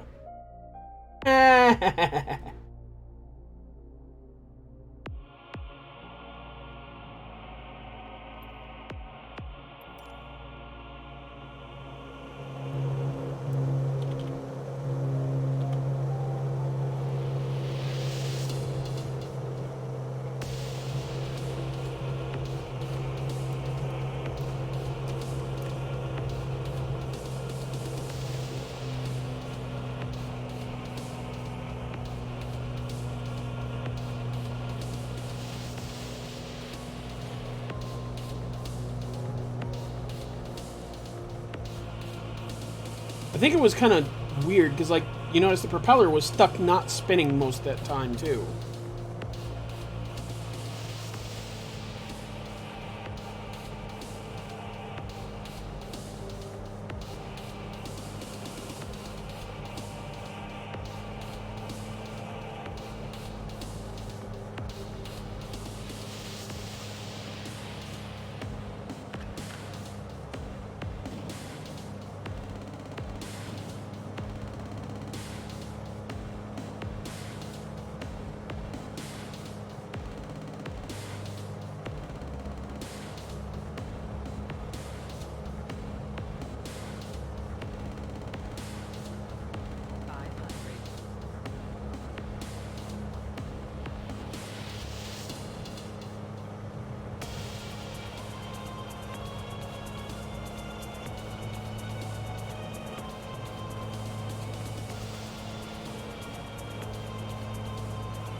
Nope.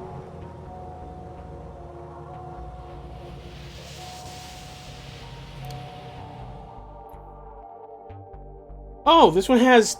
I didn't realize this one has landing gear. I thought my landing gear was already out because I thought I was in a Cessna.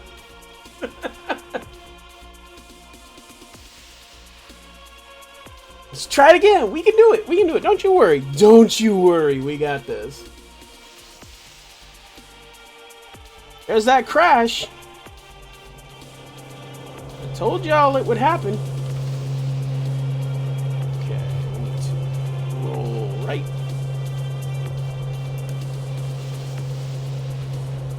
Reduce power. Let's go ahead and put our gear down.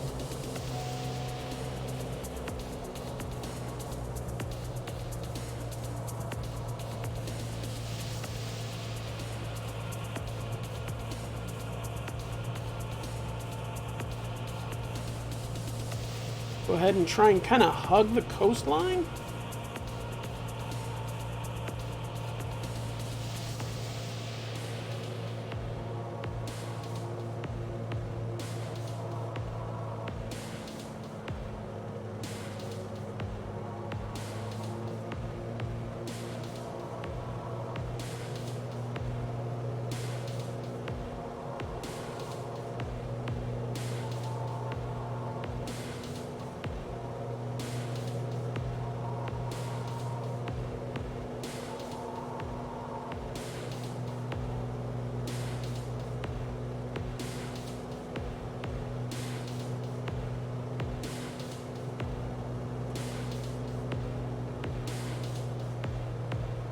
Flaps in.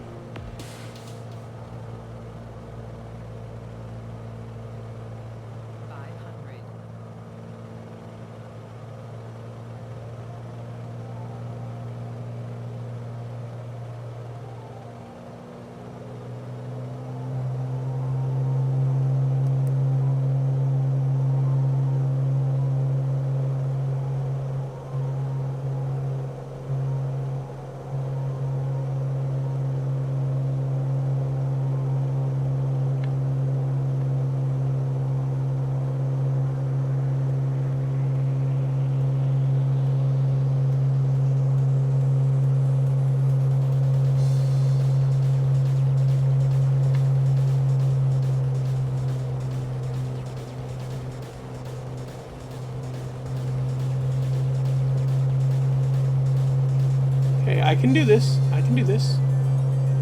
Gear is down.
Hey!